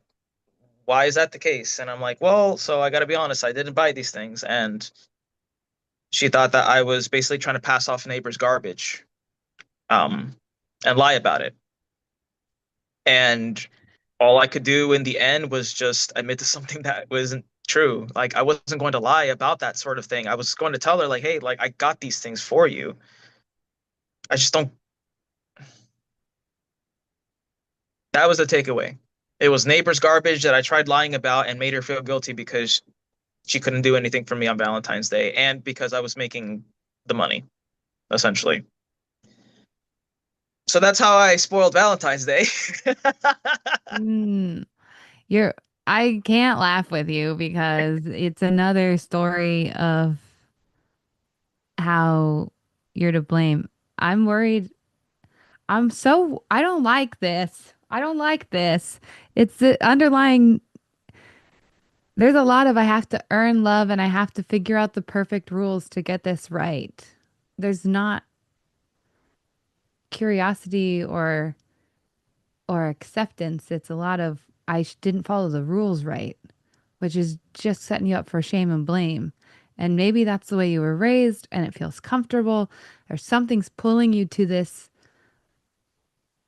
Love that's harder to earn is not more valuable. I only laugh because I'm hiding my pain. I'm masking right now. It I sucks. Yeah, it sucks. Yeah, but I'm the villain. So yeah, that's just how it has to be. And she's allowed to feel that way about you. That doesn't mean you have to accept that label.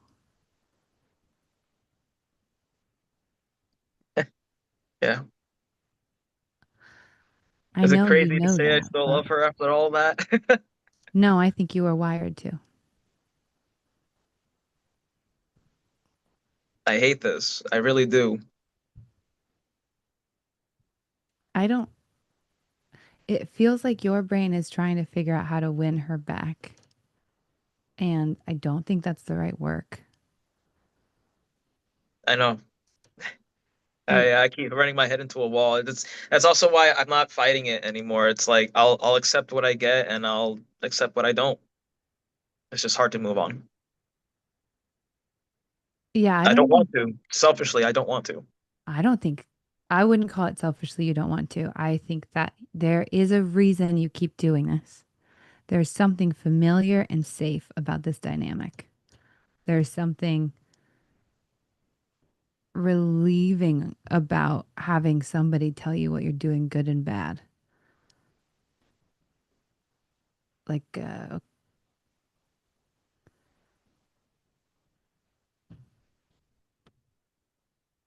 but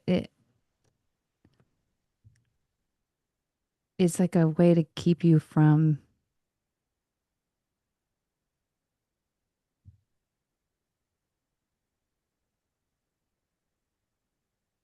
mm, I mean, I have an idea. I mean, I haven't really been an honest like person like in the past about some things. So out of like that fear of like, oh, I don't want to lose this person type of thing. So I get it. I understand why they may have been emotionally unsafe, why they had this idea of, oh, like I'm always anxious about who he's going to talk to, which leads me to having to overextend myself and overprove myself. Like, hey, like, no, I'm showing up all the time. I'm not talking with people yeah, from my past.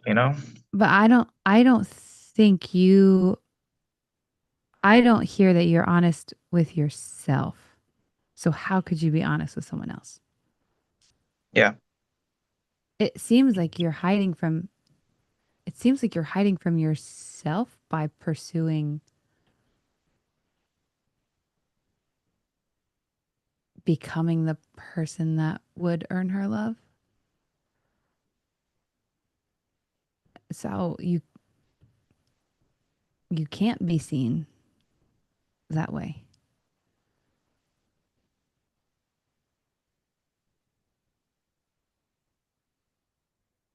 Yeah. Maybe it was just a mismatch of boundaries. My therapist had mentioned that some of the boundaries, I won't label them explicitly, but maybe they were a little rigid, but everyone has boundaries for a reason, right? Yeah, but you can't make good boundaries if you don't know what your needs are and what you're feeling moment to moment. You just, when you can't control your feelings or you do not understand your feelings, you will control the actions of the people around you because you think once they change, I'll feel better. And that's how boundaries get weaponized. Is instead of I'm aware of what I'm feeling and so I'm going to care about it like this, I go, I feel yucky. I can see you doing a thing. I've decided you are the reason. And if you could just change your actions, then I'll feel better. If I'm not, caught then I in break up with blame. you. Yeah. And then I'm caught in blame. And the reason we get caught in blame is because somebody's the bad guy and I don't want it to be me. And what we have to, the way I stopped ramming my head against the tile in the shower was deciding there is a no more bad guy.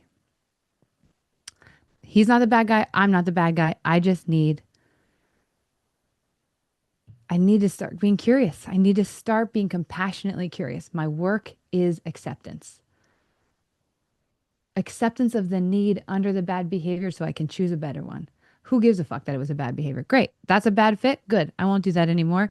But I won't know what to do instead unless I get curious about the need underneath and I get to try. I actually don't even say I won't do that anymore. I say I'm still allowed to do that bad behavior, but only if I also meet the need driving it. Because judgment is a poison. Blame is a poison. Shame is a poison. And what I hear this relationship does is keeps you in the framework that you'll keep earning love and tweaking yourself and changing yourself and masking yourself and never actually seeing yourself. And no one can meet us beyond the level we've met ourselves. Yeah. Yeah, that's a good one. I remember that. I saw one of your reels on that. That's pretty good. I said it twice today. I'll probably say it a million more times. Yeah. Yeah. I think what I would, if you want a practical step, would that be helpful? Sure. Yeah. When you want to message her, ask yourself what need you're trying to meet and either get it met and then try to meet it yourself and then invite somebody to help you meet it yourself. That's not her. Example, I'm messaging him because I feel lonely and unworthy, which means I need to feel connected. Okay, first, I'm going to connect to myself. Hey, babe, what are you feeling? What are you thinking? What are you scared of? What are you embarrassed about? Whatever your method is. And then second is call a friend and be like, hey, I just feel really lonely right now. What are you up to? Okay. You know what I'm saying? Like look for when you go to reach out to her, what's the feeling you have and how do you care for it? And then invite somebody to care for it with you. Not care for it for you, care for it with you. Do you get what I'm saying? Yeah, kind of like it's not you're taking that energy and you're putting it in a more productive way. Yes. Yeah. Yes, because it's a beautiful thing. It's a beautiful thing that you were taught not to honor, basically. So instead of I have a feeling or a need, let me honor that. It's I have a feeling or a need, let me go earn love. Let me go. That that was what you were trained to do, which means you can train something else. So yeah, Yeah. take that energy, kind of like anxiety and excitement sound similar or feel similar. Take that energy and be like, I'm going to use this to care for me, accept me a little more instead Yeah. of go see if she might care for me and accept me. Yeah. She's now your indicator. She's now your indicator of when you have a lack of something. Yeah. It's Please. um yeah. Thank you for being so vulnerable. I kind of yelled at you there. I got really aggressive. I hope that wasn't No, you're okay. fine. You're Okay. fine. I it's I it's all constructive and I need it. So I'm I do basically appreciate just yelling at you to love yourself. it.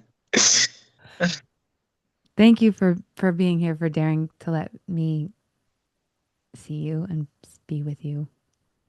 I appreciate it. A lot of people are telling me I should, give myself some grace. It's just, it's just hard. It It's is. hard to. And what does that even mean? That's why I needed a practical step.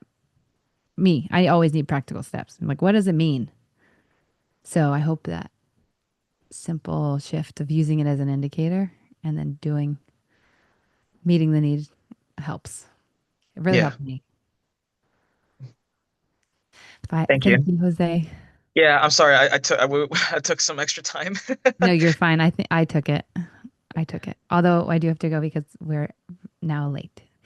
But thank you so much. Thank you to all of you for being here and for trusting me and for trusting this space. If you part of our mission, which I screamed about earlier, about the power of connection and how much we need each other and need community, we are doing that.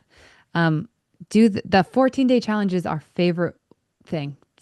Please do that. There's a tie to the community so that while you're going through that and having realizations or revelations, it's for somebody if you don't have time.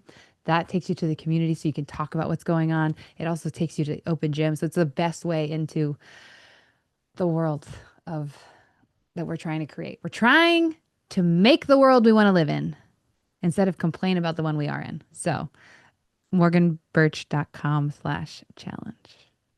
We should make a link that's goodmorgantherapy.com/challenge that redirects there so that we can say that because that makes more sense.